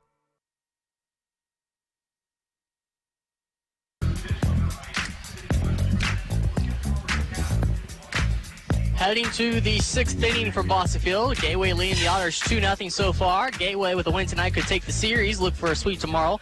Evansville will look to equalize the series and try to force a rubber match of the 3-game set tomorrow evening, 6:35 p.m. from Boston Field. Bill McCune, Preston Leinbach here with you on 91.5 FM WUEV. And the Kirkemeyer & Kahn Otters Digital Network. Justin Ellenson to lead off, followed by Gonzalez and Perrone. Strike called, number 1 on the scoreboard. As we are underway here in the 6th, Rennie out on the mound. First base side of the rubber, fires, breaking ball. 12-6 action, swing and a miss, 0-2. 2 breaking pitches and 2 strikes. And, this guy hits well in batting practice. There's the 3rd pitch. 1, 2, 3, and there goes Ellison back to the dugout. Another strikeout tonight for Rennie. I can remember my playing days, Preston, 70 years ago. We used to say they were 6 o'clock hitters, and the game started at 7. And Mr. Ellison looks like he's that type of hitter. Hits the ball well in batting practice at 40-mile-an-hour pitches. The breaking ball, once again the curveball, just drops down and low and away for a strike. 5 pitches and 4 were curveballs. There's another, as that one's grounded toward Thomas deep in the hole across the diamond, but he makes it look easy. And there's 2 down. So Rennie really starting to lean a little heavily on that breaking ball, on the breaking pitch. Yeah. What do we say now? What did I say before? 4 pitches or 5 pitches and 4 were curves, and that one was a curve, so 5 out of 6 were curveballs. Again, it just seems like that's the one he has the most feel for right now. There it goes again. Perrone at the plate. Looks that one below the knees for ball 1.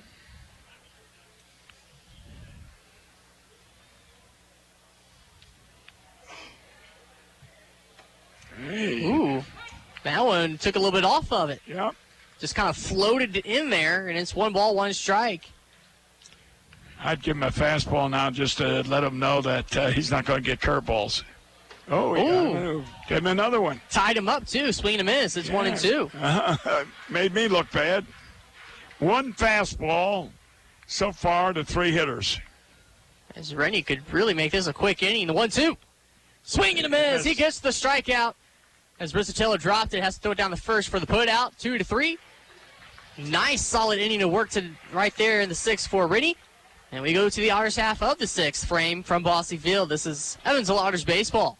2-0 lead for Gateway on 91.5 FM WUEV and the Otters Digital Network. The Tin Fish Restaurant, located at 300 West Jennings Street in Newburgh, Indiana, is a proud supporter of Evansville Otters baseball.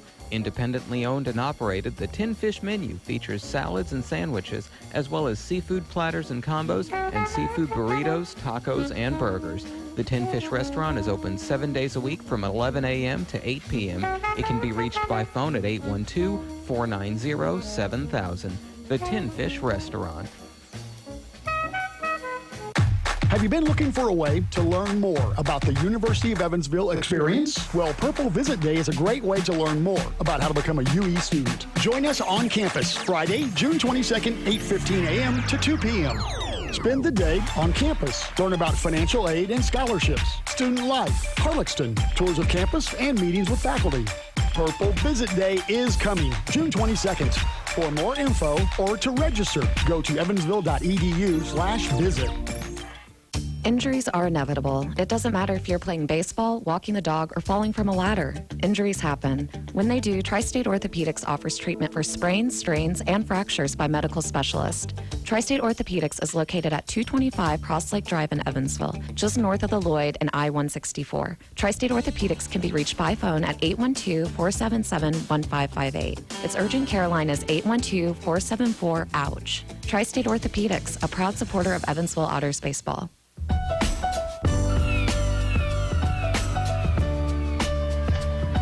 As the final warm-up toss to home plate, and Marner throws it down a second. We are almost set for the bottom of the sixth inning. All the action right here on 91.5 FM WUEV and the Kirkmeyer Con Otters digital network. And there's some action there with the fire truck going roaring past down the street. And you realize we are so far we haven't had the train whistle. I was wondering if you were about to bring that up. Yeah, we haven't heard the train yet this year. As Long, top of the order to lead off. Long sends it out to deep left center, going back. Wow. Ellison, he has a nice track on, and he'll catch it over the shoulder for out number one. I have heard it one time, not in a game, but it was during an early afternoon, maybe even back in spring training. The guys were just out here kind of working out, and it went by. Okay. And but yeah, not during game action though. Oh, we always said that. Paul Mattingly always was the engineer on that train. Maybe he's working the station, so that's why the train's not going. Anyway, Ryan Long hit one, maybe 385 feet, but it was an out. And it's Cronin takes strike one. So you asked me in between to look up Josh Allen's numbers with St. Paul. Here in 2018, so far, are batting .333, 21 hits and 63 at-bats. Pair of home runs, 8 RBI.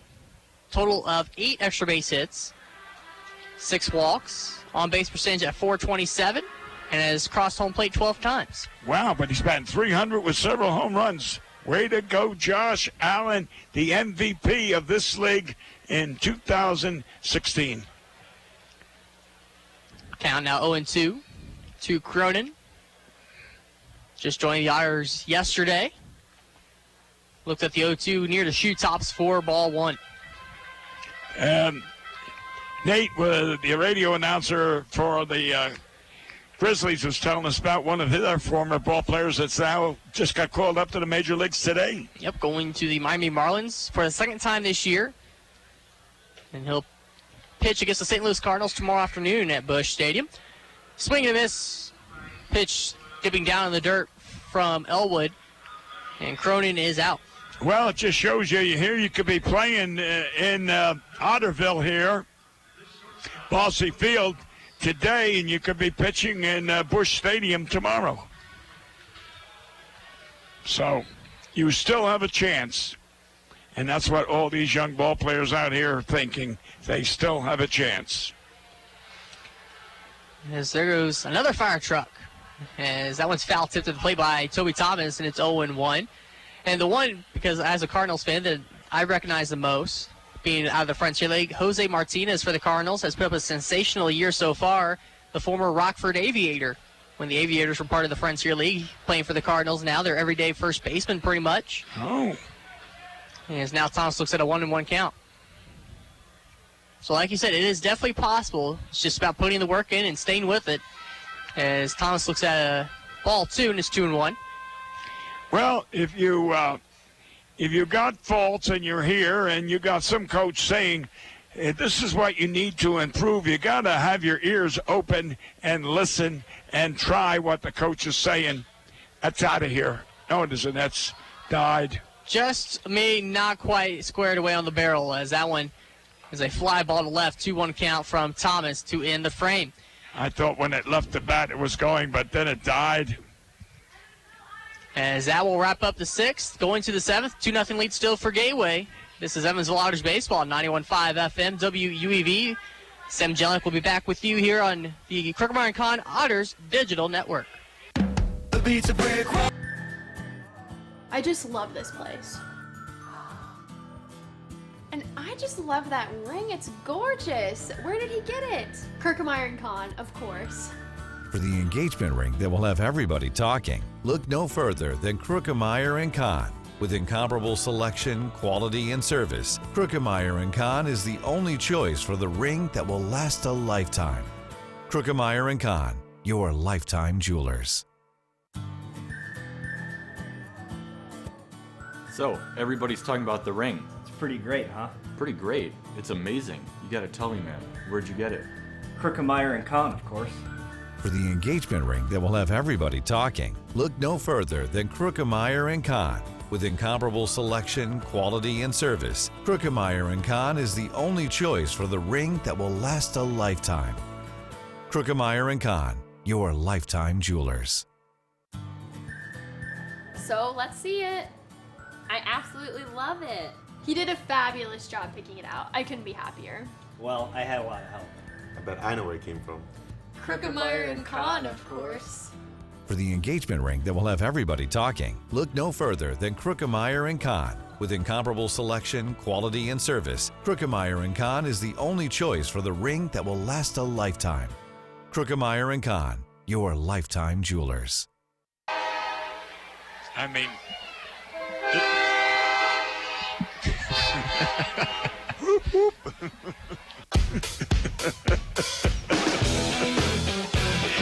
Getting started quickly here in the top half of the seventh inning as Rennie gets Kevin Martier to swing and miss at the first pitch down the dirt 0-1. Sounds like you guys had some fun while I was gone. Well, yeah, that was Paul Mattingly. He's the engineer of that train that goes by, so he just now played it. So our fans out there had the chance of listening to the whoop, whoop. Way to go, Paul. Martier leading it off top of the seventh inning. Rennie kicks and fires the 0-1, and Martier chops it foul on the third base side, quickly 0-2. Rennie has been racking up the strikeouts this evening. He's up to 8 on the game as we play ball in the top half of the seventh inning. 2-0 Gateway leads. The Otters offense has been limited to just 2 hits in this game. Well, last inning, Sam, Rennie... As Rennie kicks and deals the 0-2, misses upstairs for ball 1-2. Rennie threw 12 pitches, and 11 of them were curveballs, and that's why he got 1, 2, 3. He's been finding something there as he rocks and fires the 1-2. Pass ball shot foul on the right side by Martier. Martier with one of the 2 RBIs in the game for Gateway. Had an RBI single off of Luke back in the second inning that came with 2 outs and a runner at third. Right on right matchup. The 2-2 again. Fastball up and away. Checks his swing. They'll appeal to first. But Martier did not go around, so the count now now count runs to 1 ball and 2 strikes. Yeah. Jumping ahead of myself. Yeah. Rennie working quickly. The 1-2. Swung on and missed down in the dirt as Rizzatello is able to block it and tags out Martier. That's now 9 strikeouts in the game for Rennie in the first out here in the top of the 7th. And the lineup will now turn over for Artemis Kadkodian. It's 1 for 2 on the day. Singled, hit by a pitch, and then a strikeout victim his last time up. Grizzlies in front, 2-0, top of the 7th inning, 1 away. Rennie's first pitch is swung on and missed.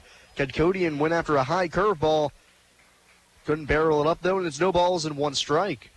Well, 3 of the batters on Rennie's got 3 of the batters. He struck out twice. 0-1 pitch, fastball up and away. Kadkodian lays off 1 ball and 1 strike. Yeah, everybody in the lineup right now, except for Matt Gonzalez, Trey Santos, and Cody Livesey have yet to be retired on strikes as Rennie flips over a beautiful breaking ball, freezes Kadkodian, and the count's 1 ball and 2 strikes, 1 away. Otters trail by 2 in the second game of this 3-game set. The 1-2 offering Curveball called strike 3. He rings up Cadcodian for his 10th punch out of the game.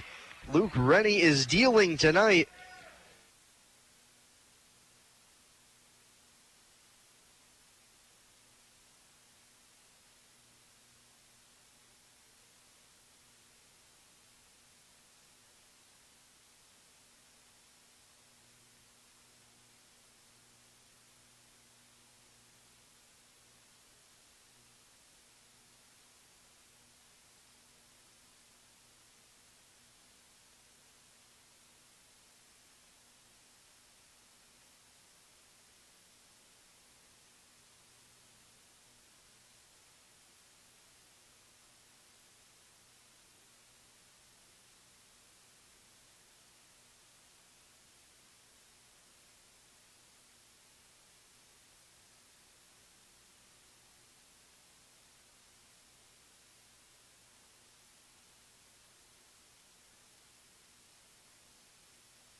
Back for the bottom half of the 7th inning, Jeff Gardner, Travis Harrison, and Brandon Doolin as the Otters face a 2-0 deficit here in this ball game. Luke Rennie has been sensational, but he's been out-dueled by Mike Elwood to this point. The righty for Gateway has done a little bit differently, only 4 strikeouts to Rennie's 11. So he rocks and fires the first pitch to Gardner, just down low with the fastball in the outside half, ball 1. We need some runners on base, whether it's base hits or walks. The 1-0 pitch inside corner on Gardner as he bent out of the way. But it's a called strike 1-1-1. Jeff on the ball game, 1 for 2, but was thrown out on a botched hit and run with Travis Harrison at the plate.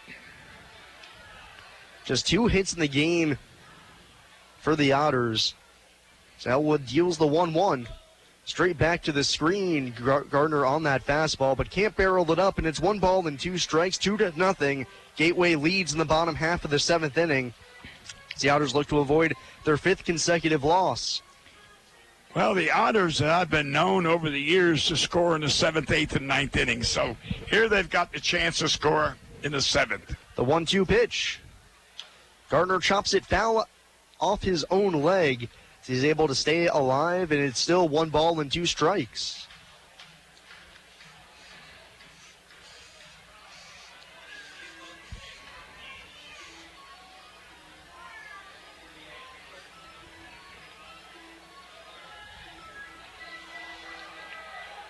I got a good crowd here tonight, Sam. Yeah, good crowd on hand for a Wednesday evening as the next 1-2 comes home. Slider inside on Gardner. So he has to dodge that one. Almost got him in the hip.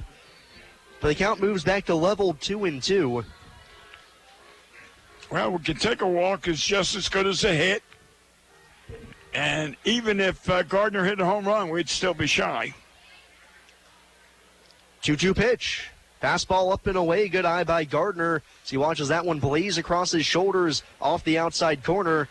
He's worked a full count to open up the bottom half of the 7th inning. 2-0 Gateway leads. Payoff pitch.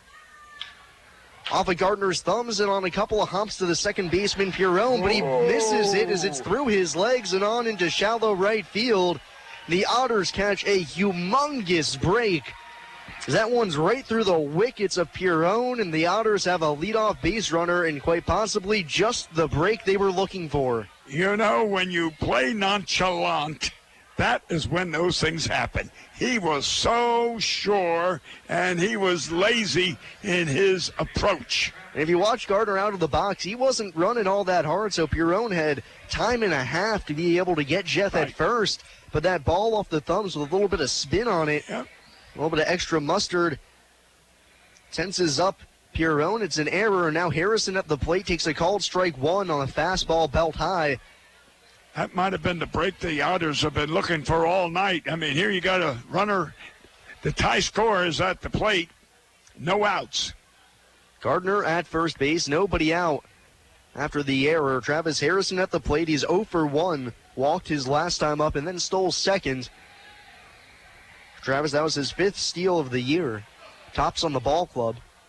Gardner with a short lead off of first. Right on right matchup. The 0-1 to Harrison. Way out in front of a breaking ball. So he went chasing on one down and away. And he's down in the count 0-2. I'll tell you what, sometimes to a batter, when you see those off-speed change-ups, they come in like grapefruits. I mean, big as can be, and you're saying, hey, I can jump on this. Chances are, you know, you're out in front and the ball hasn't reached the catcher's glove yet. The 0-2 pitch, curveball down low. This time Harrison the wiser as he lays off. Pitch down at his ankles, 1 ball and 2 strikes. Middle infield at double play depth. Gateway leads 2-0. Here in the bottom half of the 7th inning, Otters looking to avoid their 5th straight loss, get back to the 500 mark, throw over to first, Gardner in standing. We got a good crowd out there at the Bud Light live patio, and that's the one that Doolin homered into yesterday. I was just going to say, that was the first one of the year. Wouldn't mind another one here. Harrison hitting from the right side, the 1-2 pitch. Hit high in the air to left field, pretty good distance. Livesey back in front of the track. He makes the catch. What a grab by Cody Livesey. Oh, my God. Tracing back to the track towards the gap, sticks up his glove and robs Travis Harrison of extra bases. That might have been runners on second and third, or possibly even 1 run. That was like a football end going out into the end zone and reaching up and grabbing one. That was a spectacular catch, even if it was against the other team. For the other team. Shades of Dwight Clark against the Dallas Cowboys for the San Francisco 49ers. Yeah. Oh, I saw a double there easily. So now Doolin in at the plate, who homered yesterday. He's got 3 on the year, which is tied for the club lead. Gardner still at first, 1 out, bottom of the 7th inning. The Otters trailing 2-0, right on left matchup. The first pitch to Doolin is skied behind home plate. Catcher Martier gives it a quick look, but with limited space behind home plate, that ball's well out of play, and it's 0-1.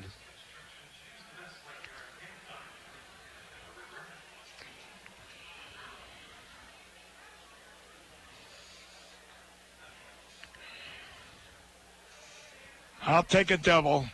Elwood comes set. A light kick, the 0-1 pitch. Doolin swings through a fastball. He's down in the count 0-2. Elwood has been getting ahead of every hitter this frame, getting all of them to 2 strikes. I tell you what, that was way outside, high and outside. Why Brandon went for that one, I don't know. But I guess when you're up there and those butterflies are flying in your stomach. The 0-2 pitch skips in. Good block by Martier as that one was down and in on Doolin. Good block to keep Gardner at first. Keep that double play in order. So important to Gateway right now as they try to get out of this inning with the lead still intact.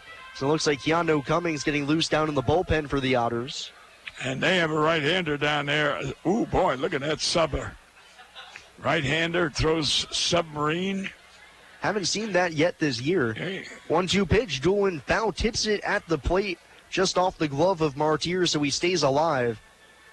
This might be Elwood's last inning then. Looks to be no real urgency down in the bullpen for Gateway right now. Well, the tying run is at the plate for the Otters.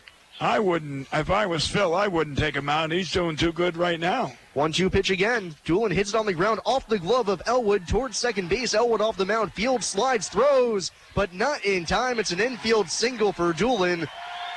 It's another break the Otters got.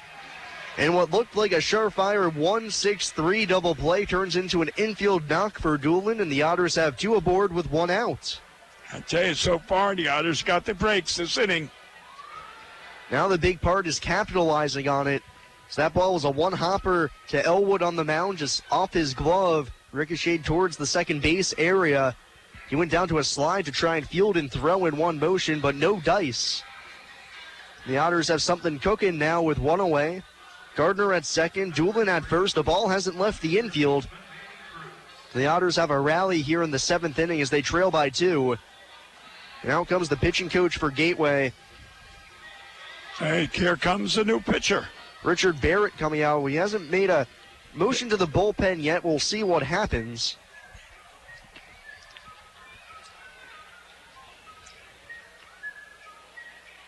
So the meeting on the mound, and he will grab the ball from Mike Elwood. So that will be all for Elwood. We'll have a pitching change here. Take a short break and be back with the new arm for Gateway. Otters have runners at first and second with one away. It's the Grizzlies 2 and the Otters nothing. You're on WUEV 91.5 FM and the Krugmeyer and Kahn Otters Digital Network. The Evansville Otters would like to thank the Evansville Courier and Press for their support and coverage of Otters baseball. The Evansville Courier and Press provides news, sports, and weather coverage to the Tri-State, both in a print and online edition. The Evansville Courier and Press can be found online at courierandpress.com, as well as on Facebook, Twitter, Instagram, and Pinterest. The Evansville Courier and Press, a member of the Journal Media Group. GD Ritzy's is a proud supporter of Evansville Otters baseball. GD Ritzy's menu features hamburgers, grilled chicken sandwiches, old-fashioned peanut butter and jelly, and ice cream. With 3 Evansville locations: west at 4810 University Drive, on the north side at 4320 North 1st Avenue, and on the east side at 601 North Green River Road. GD Ritzy's is open from 10 a.m. to 10:30 p.m. Sunday through Thursday, and 10 a.m. to 11 p.m. on Friday and Saturday. GD Ritzy's, a proud supporter of the Evansville Otters. Heritage Federal Credit Union has 7 full-service branches in both Evansville and Newburgh, serving more than 38,000 members. Membership is open to anyone who lives, works, worships, or attends school in Vandenberg or Warwick County. Heritage Federal Credit Union offers mortgage and consumer loans, checking and savings accounts, as well as online banking for members. Heritage Federal Credit Union can be reached toll-free by phone at 1-800-858-1693. It can also be found online at hfcu.info.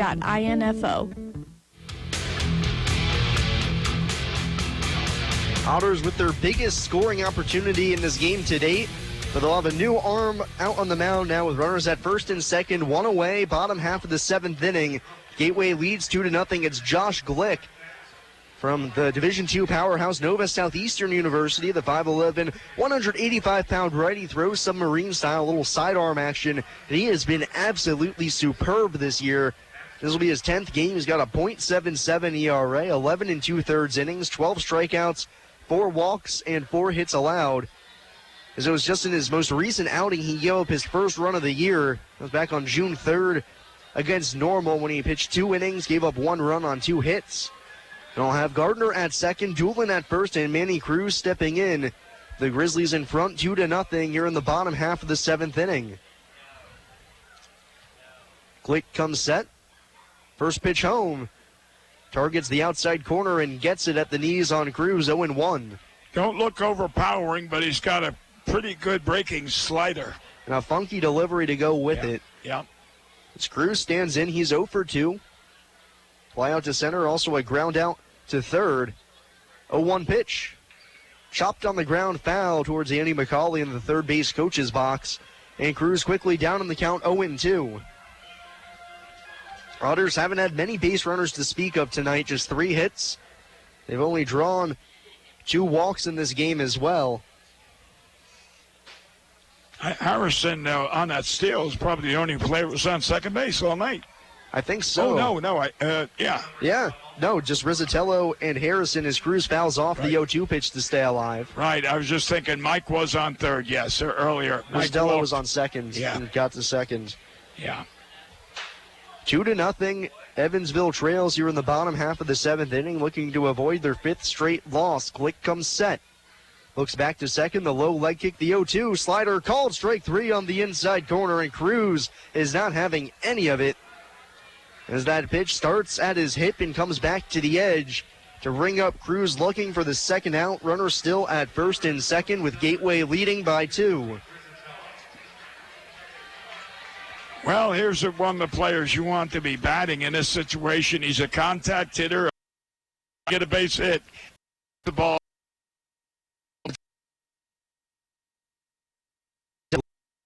Over.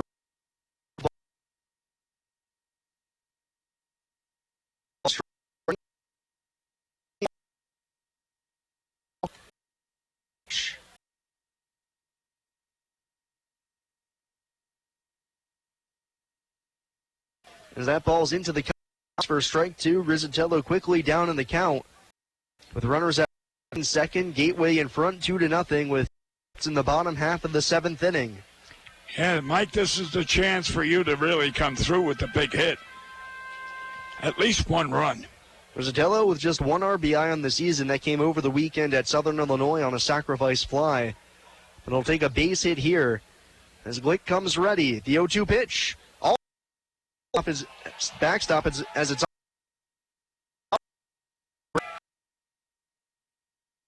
base.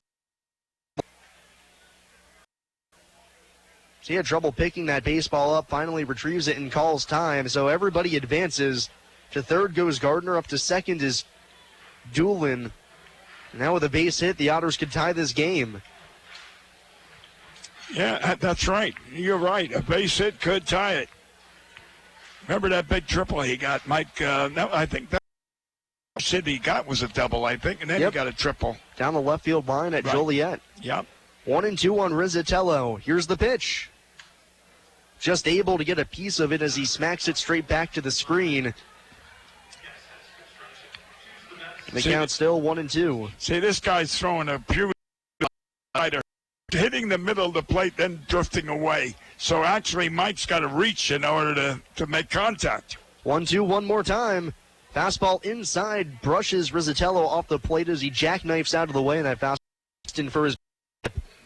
Well, if you notice, he set him up, throwing that slider, and he's reaching, then come back with a sharp one inside. So if history indicates this should be the slider.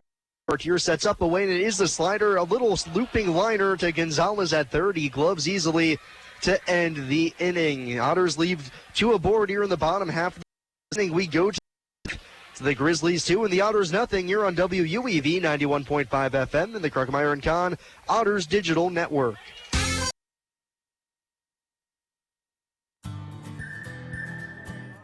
I just love this place. And I just love that ring. It's gorgeous. Where did he get it? Kruckemeyer and Kahn, of course. For the engagement ring that will have everybody talking, look no further than Kruckemeyer & Kahn. With incomparable selection, quality, and service, Kruckemeyer & Kahn is the only choice for the ring that will last a lifetime.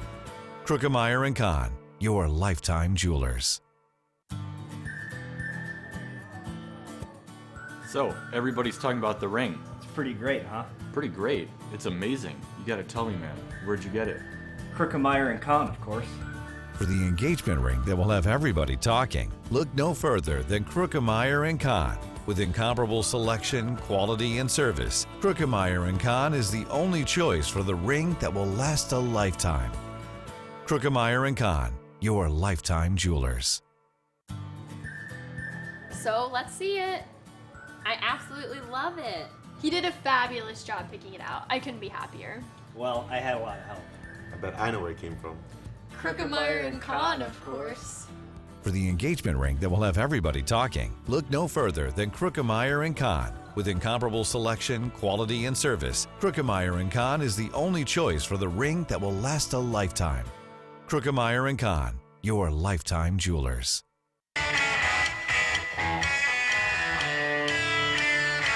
Otters' best scoring opportunity of the game goes by the wayside. They leave two runners aboard in the bottom half of the seventh inning, and we continue on to the eighth with Gateway in front of Evansville 2-0, and Keanu Cummings coming on into the ball game in place of Luke Rennie.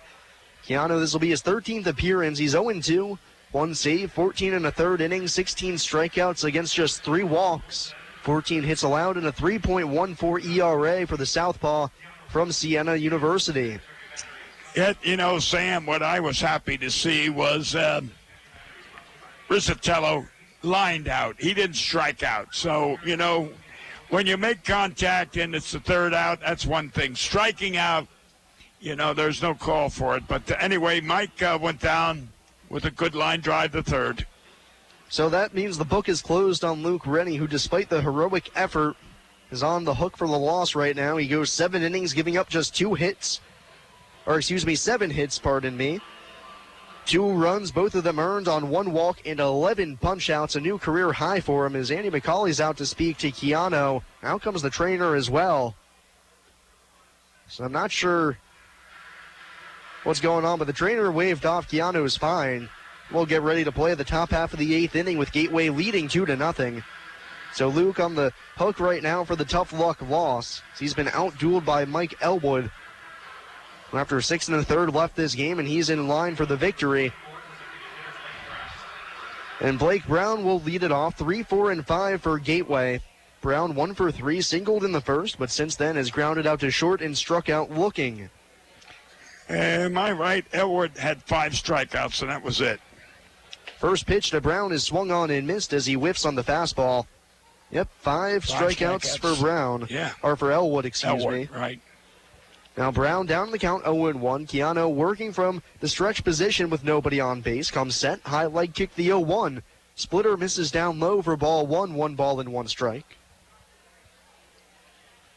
2 runs on 7 hits and 1 error for Gateway. No runs on 3 hits and no miscues for the Otters. Coming set, kicks and deals the 1-1. Little looping liner on into left field. That's a base hit. Got it off the end of the bat, but Brown able to muscle it on to left field for a base knock, his second of the game. Yeah, Mr. Blake got 2 hits. Santos has got 2 hits. Gonzalez has got 2 hits. A lot of hits in the game for Gateway, but only 2 runs to show for it. Yeah. And up steps Santos, who, as you mentioned, 2 hits in the game, 2 for 2 with an RBI single. Walked his last time up. Hits here with Brown at first. Gateway in front, 2-0, top of the 8th, nobody out. First pitch. Misses down low on Santos, 1 ball and no strikes. Brown a threat to run at first. He's stolen 5 bases in 8 opportunities this year. Gets a relatively conservative lead over at first. Cummings stares him down. The leg kick, the 1-0. That one is just off the inside corner. That one looked like it was at the knees, but can't find the inside edge. And it's 2-0 on Santos, who has been swinging the bat as hot as anybody lately. 11 for his last 22. 2-0 pitch. Fastball targets the outside corner and gets it at belt high. 2 balls and a strike. And no type of sign at all from the third base coach. Just there with his hands on his hips looking over at first. Santos possibly with a green light. Not running here. The 2-1 pitch is swung on and missed. Santos late on a fastball. The count even 2-2. Now on a breaking ball count, we might see Brown run. Well, he just gave some indication like, I don't know what you would call it, but he did some movement, put it that way.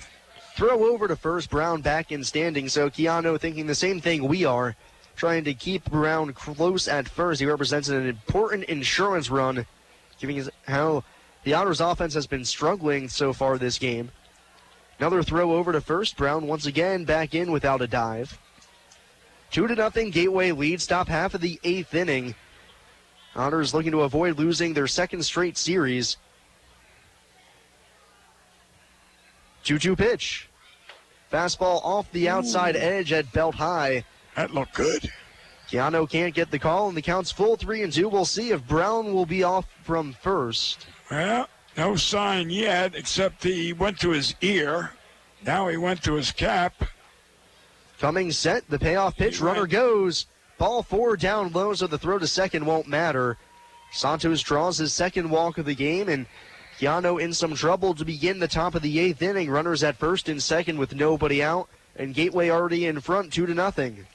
And I tell you what, if that was strike 3,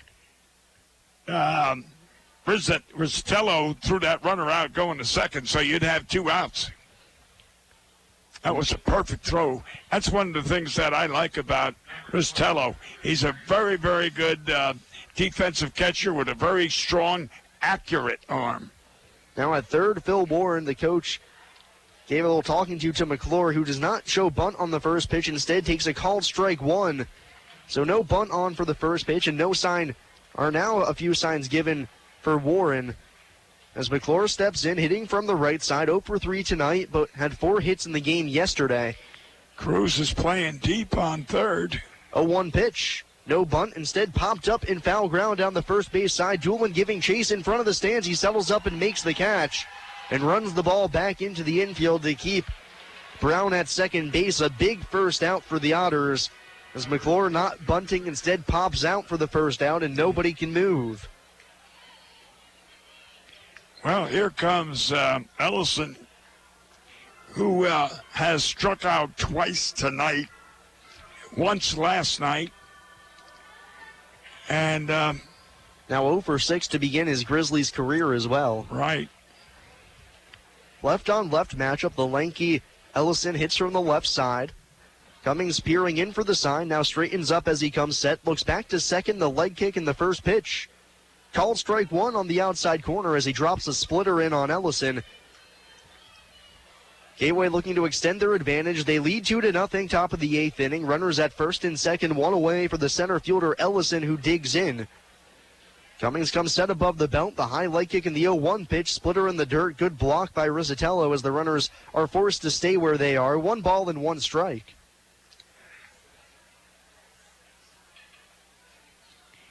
And the crowd is still here. I'll tell you what, no matter what I'm going to say, it was like 2,500. They're still here. They're still interested in this game. 1-1 pitch. Skips in again from Keanu, but that one a fastball, so Ellison has no reason to swing at it. And it's 2 balls and a strike. Give him the curveball. He'll chase the curveball. Keanu with his mitt on his front leg now comes to the ready position. Glances back to second, the 2-1. Just outside, it misses below the knees as well. Keanu in danger of walking Ellison and loading the bases for Matt Gonzalez, who has 2 hits on deck. 3 balls, 1 strike. Runners at first and second, 1 away. Gateway in front by 2. Ellison holds his bat out at Cummings. Finally gets his sign, comes ready. The kick in the 3-1. Fouled away down the left-hand side, popped out of play. The count's now full 3-2.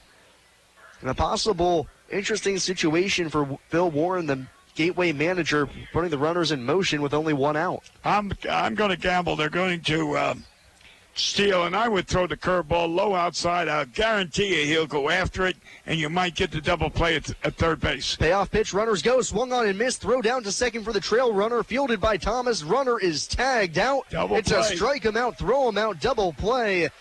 And the Otters get out of the inning with no damage. We'll go to the bottom half of the 8th inning. It's the Grizzlies 2 and the Otters nothing here on WUEV 91.5 FM and the Krugmeyer & Kahn Otters Digital Network. On the low curveball in the dirt. Why Old National Bank? Old National Bank began in 1834 with just 1 room and a passion for helping people prosper. Today, we are honored and grateful to be the financial partner for so many businesses, families, and individuals like you. From our commitment to safety and security to our promise of service that will exceed your expectations, we want to be your bank for life. Old National Bank, member FDIC. The Tri-State Area Marathon service stations are proud supporters of the Evansville Otters. Marathon has over 5,100 Marathon-branded stations nationwide, and a full list of area Marathon stations and a list of daily gas prices are available online at myMarathonStation.com. Marathon provides products which support commercial, industrial, and retail operations. Marathon's slogan is Fueling the American Spirit.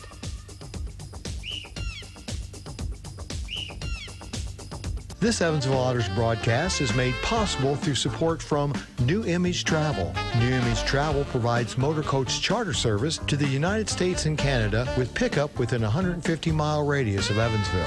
A full list of New Image Travel's offerings can be found online at newimagecharter.com. New Image Travel can be reached toll-free at 1-800-432-6213. New Image Travel, a proud supporter of Evansville Otters baseball.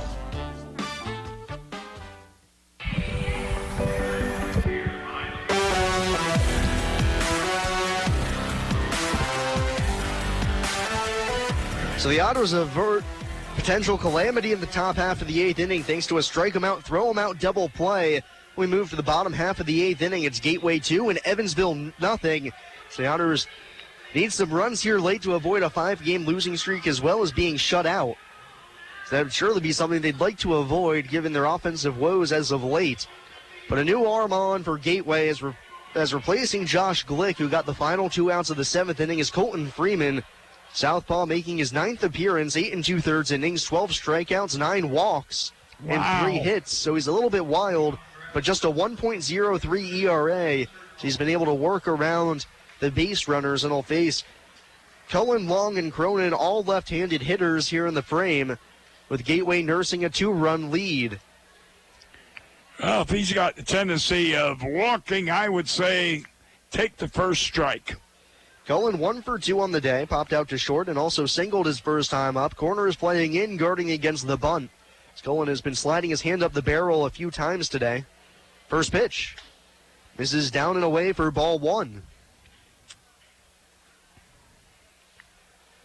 Wind starting to whip a little bit in across the diamond from left to right, but not too heavily right now. Left on left matchup. Freeman comes set, the light kick, the 1-0. That ball's on the outside corner for a called strike 1 at just underneath the letters. It's 1-1 on Cullen. Yeah, he's ready now. He's got that strike under his belt. Now he can be aggressive. Freeman played for the University of Alabama from Hoover, Alabama, 6'1", 210 pounds. From the set position, the 1-1. Cullen hits it in the air to right field. Right fielder McClure going over towards the line. He's got a beat on it and makes the catch with one hand to retire Hunter to open up the 8th inning.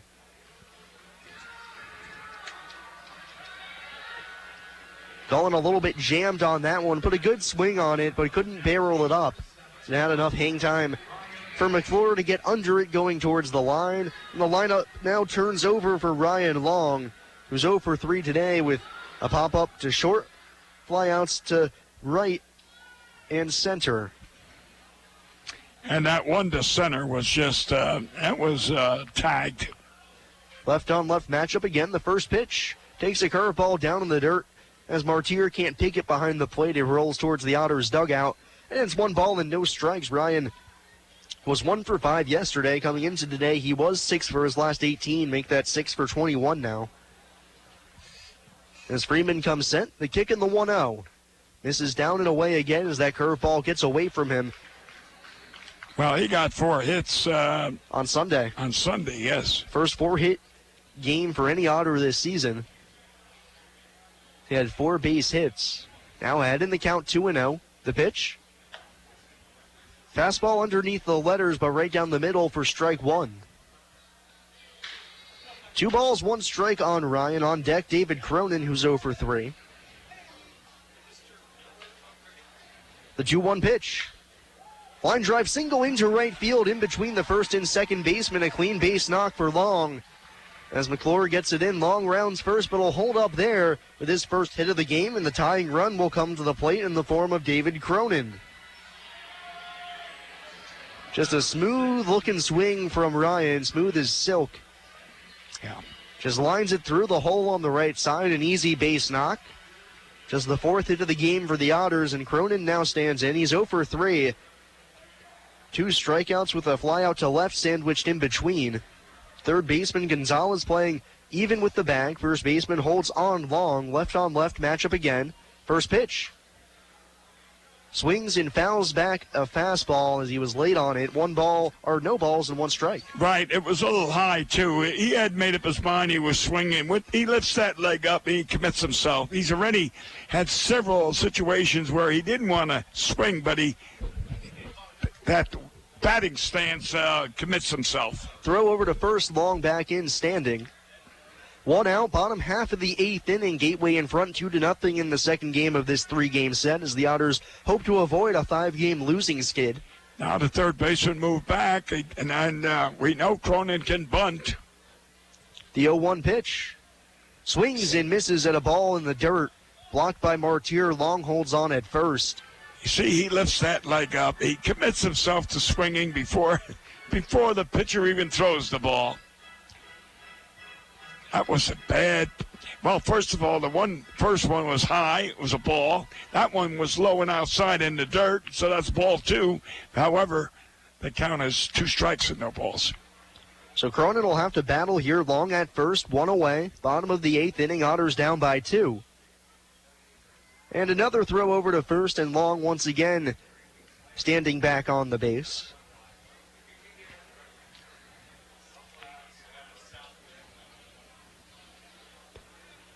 Middle infield at double play depth. Freeman comes set. The leg kick, the 0-2.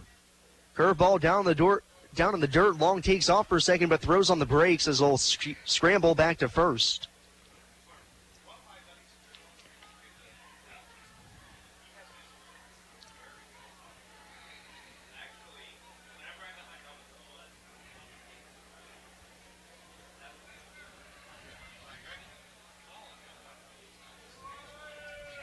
Freeman looking in for the sign. Long gets his lead off of first. One man down. Otters down by 2 here in the 8th. 1-2 pitch. Curveball down and away. Cronin watches it all the way into the mitt as he takes for ball 2. One came in across his shoe tops well off the outside edge. Back-to-back easy takes for David as he's worked the count back to even. Warming up in the Otters bullpen is Mitch Aker, who hasn't seen game action in quite a bit of time. 2-2 pitch. Fastball high, and the count's now full, 3-2. Aker, of course, the Otters closer, and with them being on a 4-game losing streak, not much to write home about for him. Has no save opportunities, no game action for him. The count now full on Cronin. Long at first base, 1 out. Bottom of the 8th inning, Otters trail 2-0. Freeman, the lefty, comes set on the mound. Uncorks the payoff pitch. Down and away for ball 4 as Martyr tried to frame the fastball. That one's just off the outside edge underneath the knees. Cronin walks down to first with the base on balls. Long up to second. And the go-ahead run comes to the plate in the form of Toby Thomas. Well, the Otters are in a position of scoring again, and they've got one of the better hitters batting. Thomas makes good contact. He likes to swing at that first pitch, so no matter where it's at, that's a bad sign. Toby 0 for 3 tonight. Left on right matchup. Runners at first and second, 1 out. The first pitch hit high in the air to left field, not very deep. Left fielder Livesey starts back now, settles under it. As he makes the catch, camped underneath of it for the second out. With that fly out to left, Thomas now 0 for 4 tonight, 8 for his last 32. I would say that's one of Toby's mistakes. He swings at the first pitch, and many times it's not a good pitch. It'll be up to Jeff Gardner now with 2 outs, bottom half of the 8th inning. Runners at first and second base. The Otters down by 2. A ball in the gap could tie the game. Well, how about one in the Bud Light lime patio? That would put the Otters up 1. That wouldn't be too shabby. First pitch to Gardner. Breaking ball snaps in over the heart of the plate at the knees. 0-1. Now Gardner having some words with the home plate umpire Steve Donahue about the location and height of that pitch, thinking it wasn't a strike. Well, I think he's got a good argument. Having some colorful banter, as it were, with Steve behind the plate. As Martier goes out for a quick chat with Freeman. Well, you've covered almost every ball game the Otters have played. Have you seen anyone thrown out yet? Otters have not had a player ejected yet. Right. Or manager or coach. There's a big asterisk on that. It'll happen eventually. Oh, yes. Freeman comes set. The kick in the 0-1. Breaking ball down low in the dirt. Gardner lays off, blocked by Martier. Everybody holds on to their base. And it's 1-1 on the Otters right fielder. 2-0 Gateway, bottom half of the 8th inning. Otters have 2 men on, 2 men out. For their cleanup man and RBI leader, Jeff Gardner, has driven in 14 on the season. But in his past 5 games has not driven in a run. 1-1 pitch. Upstairs on Gardner, he takes 2 balls and 1 strike. Well, tying runs are on the bases, and the winning run is at the plate. And Gardner is known to have power. Jeff with 3 home runs on the year, hit over 20 last year. The 2-1 pitch. Popped up behind home plate. Martier giving it a look in front of the backstop. He will run just out of room as he nestled up against the backstop. Gardner will stay alive thanks to the friendly confines of Bosse Field. 2 balls and 2 strikes. And if you notice, the catcher, was it Martier? Martier, yep. He threw that mask after he located the ball. Then he threw his mask away rather than flip it off and then run and possibly step into it.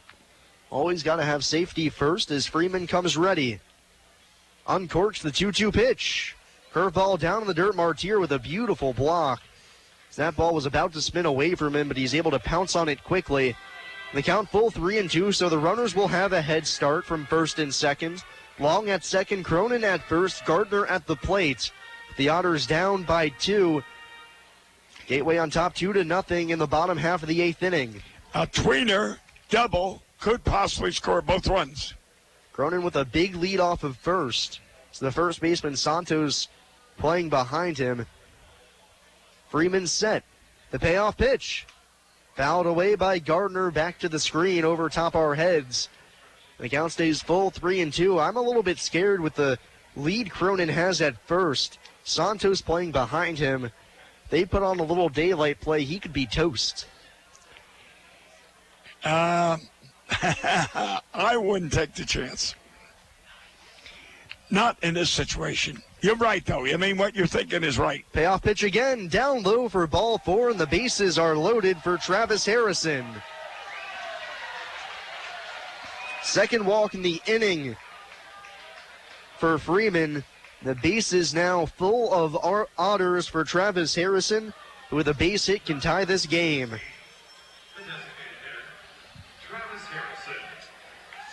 Long at third, Cronin at second, Gardner at first. And I think we might have a pitching change upcoming. Righty loosening up down in the bullpen for Gateway. Yep. And he will motion to the bullpen, so the manager for Gateway makes the call to the pen. We'll take a quick break and be back. The Otters have the bases loaded with 2 outs here in the bottom of the 8th inning. Trailing by 2, this is Evansville Otters Baseball on WUEV 91.5 FM and the Krugmeyer & Kahn Otters Digital Network. The local area Pepsi Bottling Group distributors would like to wish the Evansville Otters the best of luck in today's contest. Featuring Pepsi Company products for distribution to retailers and vendors in the Tri-State, the Pepsi Bottling Group has 3 Tri-State locations at 901 East Diamond Avenue in Evansville, 2605 West Main Street in Marion, Illinois, and at 3081 Kentronics Drive in Owensboro. More information on Pepsi products can be found online at PepsiCo.com. Pepsi, a proud supporter of the Evansville Otters. The Evansville Otters would like to thank Sinorama Evansville for their support this season. Sinorama Evansville is a multi-application supplier of custom-made signs, banners, and decals in the Tri-State. Located at 1300 North Royal Avenue in Evansville, Sinorama is open 8 a.m. to 5 p.m. Monday through Friday. They can be reached by phone at 812-477-7763 and can be found online at sinorama.com/in-Evansville. Sinorama Evansville, a proud supporter of Evansville Otters baseball.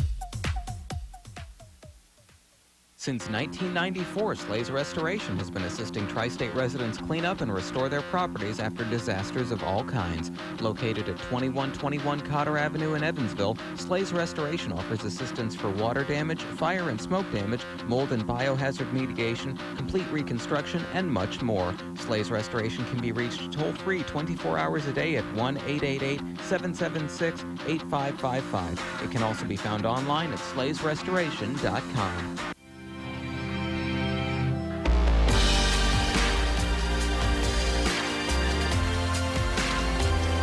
Bases loaded and 2 away for the Otters as Grant Black comes into this ball game. The Otters look to try and possibly tie this game with Travis Harrison stepping to the plate. Black, 6'5", 225 pounds, making his 10th appearance of the season. 10 innings, 11 punch-outs, 4 walks, and 13 hits allowed. He's 0-2 with a 2.70 ERA. And he'll have Travis Harrison stepping into the plate, who's 0 for 2. With Ryan Long at third base, David Cronin at second, and Jeff Gardner at first. Representing the go-ahead run for the Otters, Gateway leads 2-0. In the bottom half of the 8th inning here from Bosse Field, the Otters trying to even up this series at 1, avoid their 5th consecutive loss, and get back to 500 on the year. Well, we can do it. All we need is a base hit. Look at that left fielder, center fielder. They are playing deep.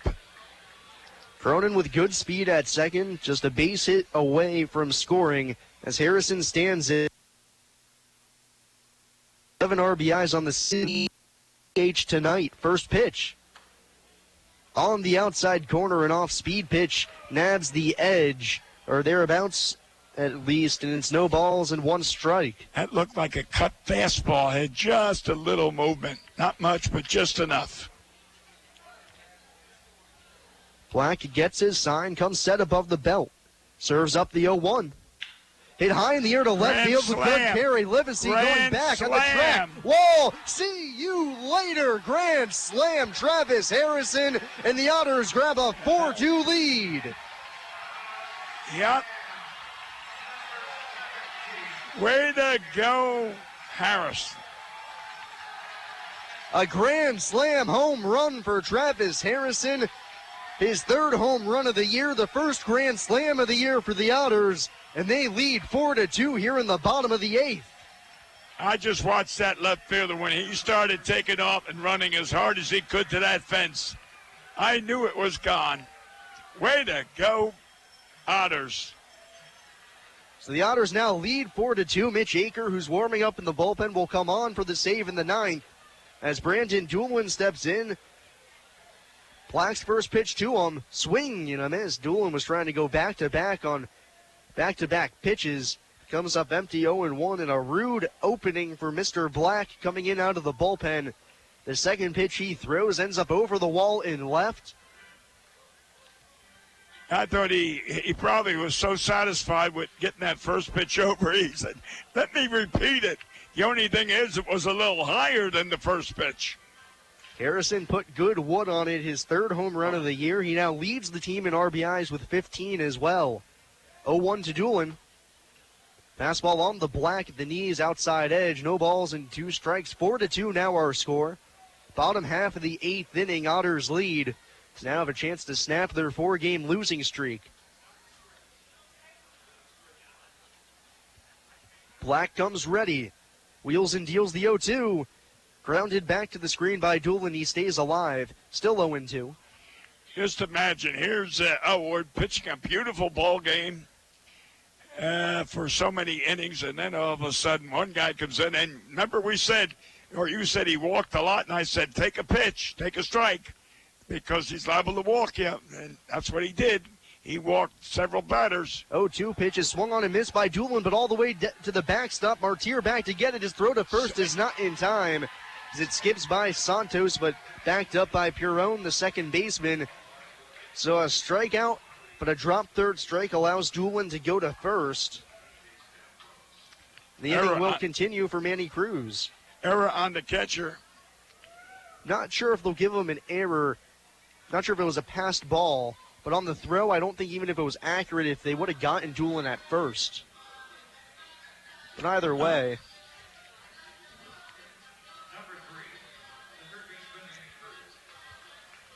So now the inning continues for Manny Cruz.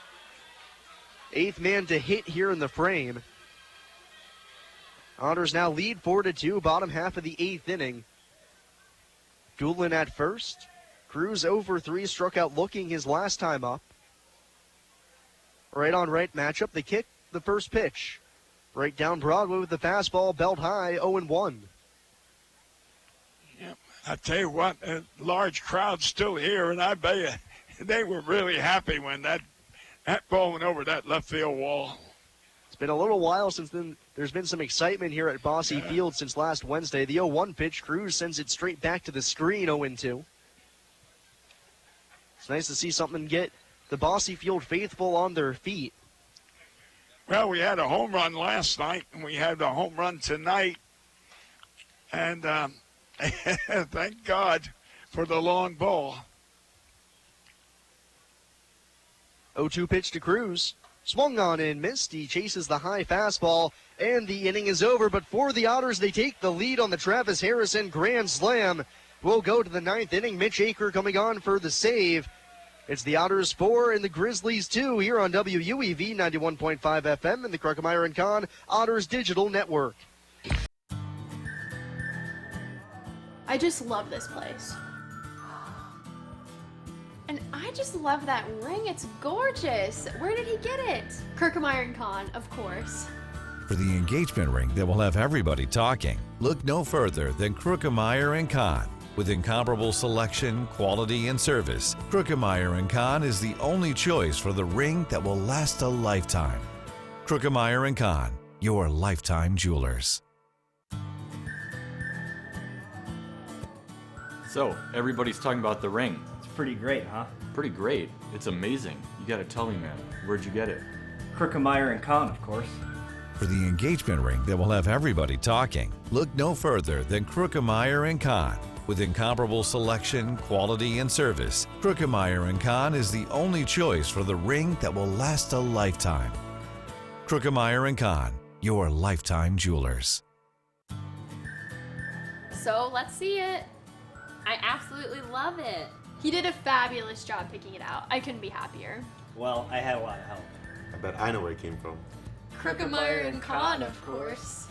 For the engagement ring that will have everybody talking, look no further than Kirkemeyer & Kahn. With incomparable selection, quality, and service, Kirkemeyer & Kahn is the only choice for the ring that will last a lifetime. Kirkemeyer & Kahn, your lifetime jewelers.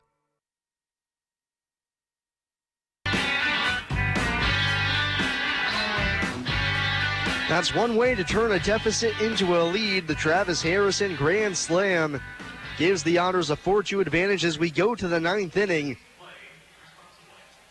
And they'll turn the ball to their electric closer, Mitch Aker, pitching for the first time since last Wednesday, so a full week in between outings, when he had 2 saves on one day against Florence.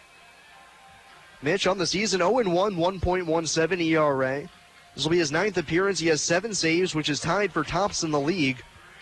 7 2/3 innings, 9 punchouts, 4 walks, and 4 hits for the 6'2", 195-pound righty.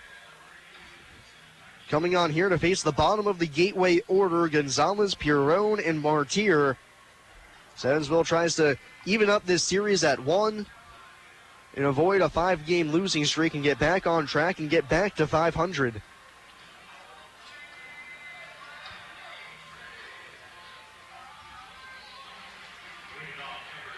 Gonzalez stepping to the plate. Third baseman for Gateway is 2 for 3 tonight.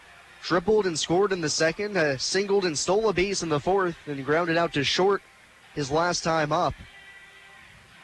He's now 4 for 6 in his brief Grizzlies career. Hitting from the right side against the right-handed tossing Aker, Cruz will play even with the bag at third. Doolin plays back and towards the line at first. Aker from the full windup kicks and deals the first pitch. Breaking ball snaps in for a called strike 1.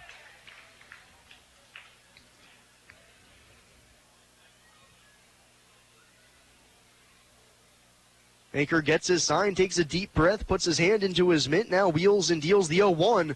Breaking ball fouled away by Gonzalez as that one backed up onto the inside corner. But all Gonzalez can do is shoot it foul back to the screen, 0-2.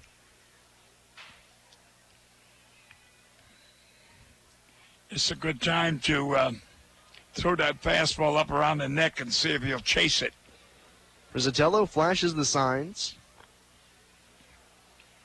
Aker finally gets the one he wants as he nods.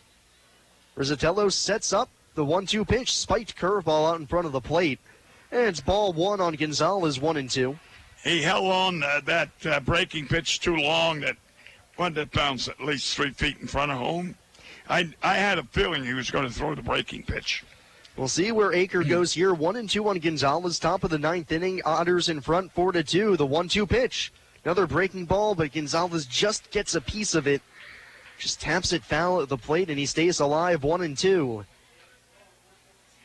Yeah, he took a little off on that one. It was off speed.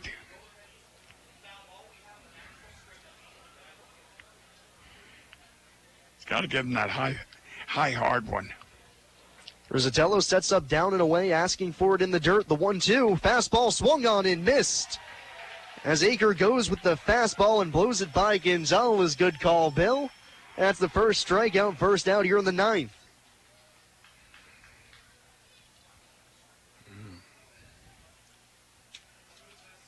Oh, we got 13. He's gone down twice so far tonight. 3 times on strikes. A hat trick. Oh, that's right. Aker will try to hand him the golden sombrero. 1 out, top of the 9th inning. Otters lead by 2.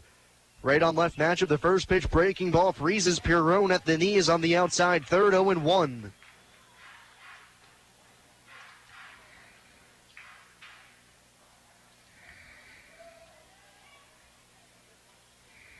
Pirone, the second baseman, wiggles the bat in his hands. Aker into the line. The 0-1 pitch. Swung on and missed. Pirone chases a bad breaking ball in the dirt.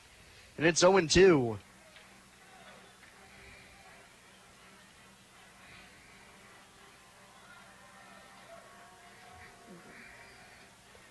One out, top of the 9th inning. Otters in front 4-2. Looking to avoid their 5th straight loss. Aker 2 outs away from his 8th save. The 0-2 pitch to Pirone. Swung on and missed. He waves over top a curveball. And Aker's got back-to-back strikeouts to open up the top of the 9th.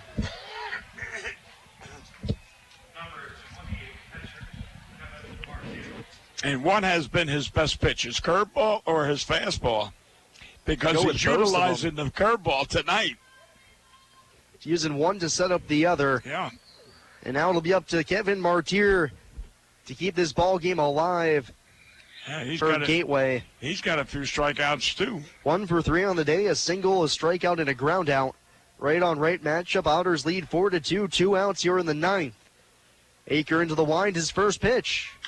Breaking ball skied in the air to shallow right field. Cronin out, Gardner coming in. Gardner makes the call and the catch in shallow right. The Otters' losing streak is over. They're back to 500 as they defeat the Grizzlies 4-2 here at Bosse Field.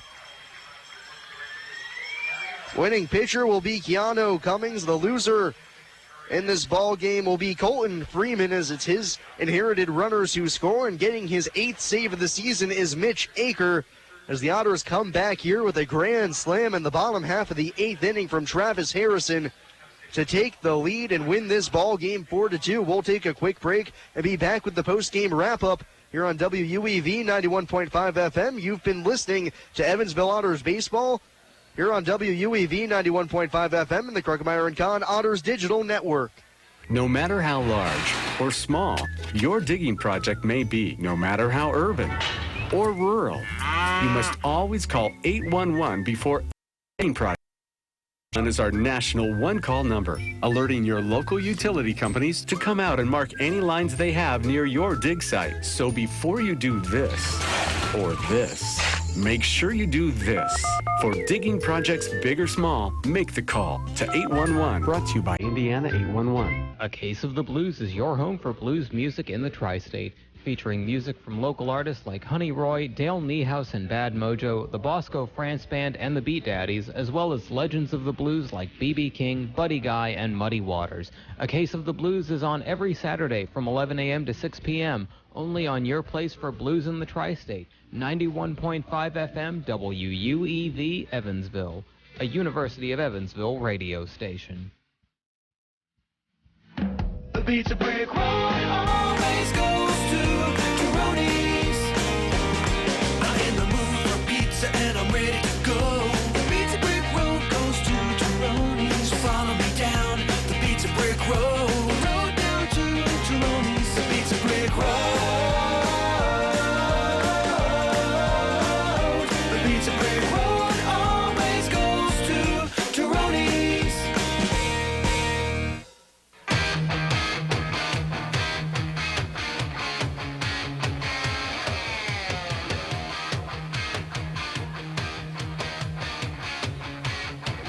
What a ball game here from Bosse Field, as we had everything here in this one. The Otters end up walking away with a Game 2 victory here in this series by a final score of 4-2. They were shut out for 7 2/3 innings. Travis Harrison's grand slam wins it in the 8th. But overshadowing now in the game now is Luke Rennie's start. He was absolutely dominant. He was struggling in the early going, giving up 2 runs in the first 2 innings, ends up with 11 strikeouts in 7 innings for a no decision. What clicked for him after that second inning? Well, it was his curveball, Sam. He was throwing fastballs in the first 2 innings. They were hitting them hard.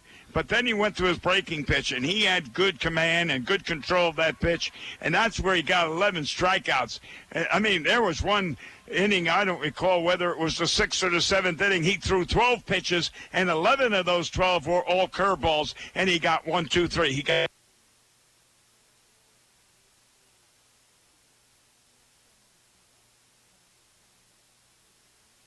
Are we off? We're back on. So anyway, as we continue here on the Evansville Otters post-game show, Luke Rennie, his start will go into the shadows, unfortunately, as he receives the no decision. And the Otters win this game 4-2. The big hit of the game, Travis Harrison with the grand slam in the 8th inning. Otters finally come through with the clutch hit. What finally broke them through in this game, Bill? Well, the 2 errors that started the inning off. I mean, here we got 2 breaks in that first 2 batters, and that set up the situation. And you couldn't ask for more breaks than what we got. And then come the big blow. I mean, when I saw that left fielder running as hard as he could against that fence, I said, that's gone. And as you said, the first grand slam of the season, and that's first of many. So, the Otters broke that 4-game losing game, and I think they're going to win tomorrow night, too. Another bold proclamation from Bill as he claims the series victory tomorrow. The Otters will be back in action tomorrow at 6:35 p.m., remember, fans, as Ty Hensley grabs the ball for his first start of the season. He's been working the bullpen exclusively to start the year, but now will grab the ball and try and win the Otters this series against Gateway. When things were looking bleak in this ball game, the Otters come back and strike for 4 in the bottom half of the 8th inning. And because of those 4 runs, the Otters win. And because of his grand slam, Travis Harrison will be tonight's Western Ribeye Player of the Game. Remember, fans, Player of the Game, which is Travis Harrison, is brought to you by Western Ribeye. When you're craving excellence, Western Ribeye and Ribs satisfies. Call 812-476-5405 to make reservations. Travis, who has been struggling a little bit as of late, was the DH tonight, did not have a hit before that at-bat, but comes through in the clutch, just what the Otters were looking for. Right, and I'll tell you what, you're talking about that Western Ribeye. I went there the other day, and I told you. They mentioned, hey, I recognize the voice, but I didn't get the free dinner. Bill's still looking for the free dinner as we wrap things up here from Bosse Field. The final line scores for both squads. For Gateway, 2 runs on 8 hits and 1 error. For Evansville, 4 runs on 5 hits and no errors for the Otters. So they're now 11-11 on the season. They'll leapfrog Gateway in the standings as Gateway drops to 11-12. Winning pitcher in this game is Keanu Cummings. He gets his first victory of the season. Losing pitcher is Colt Freeman. And Mitch Aker picks up his league-leading 8th save of the year. The Otters take this one 4-2 to get back to 500. We'll take a quick look around the Frontier League, see what other games have gone final. As Schaumburg and Windy City, the Boomers lead the Thunderbolt 6-2. That's over in Schaumburg. Florence finally snapped their 10-game losing streak with a 7-3 win over Southern Illinois. Normal picked up back-to-back wins over River City as the Otters will pick up a game on the division-leading Rascals as Normal beats up on River City 7-2. Lake Erie currently leading the Joliet Slammers 7-5. That's in the top of the 7th over in Joliet.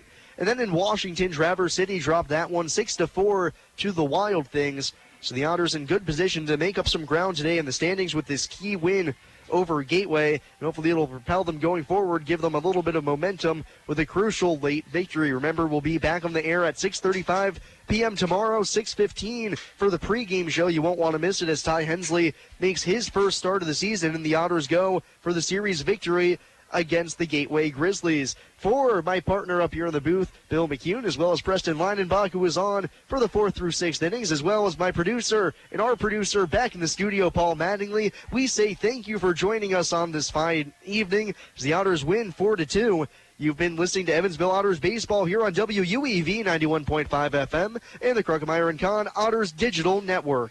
Thanks, Paul.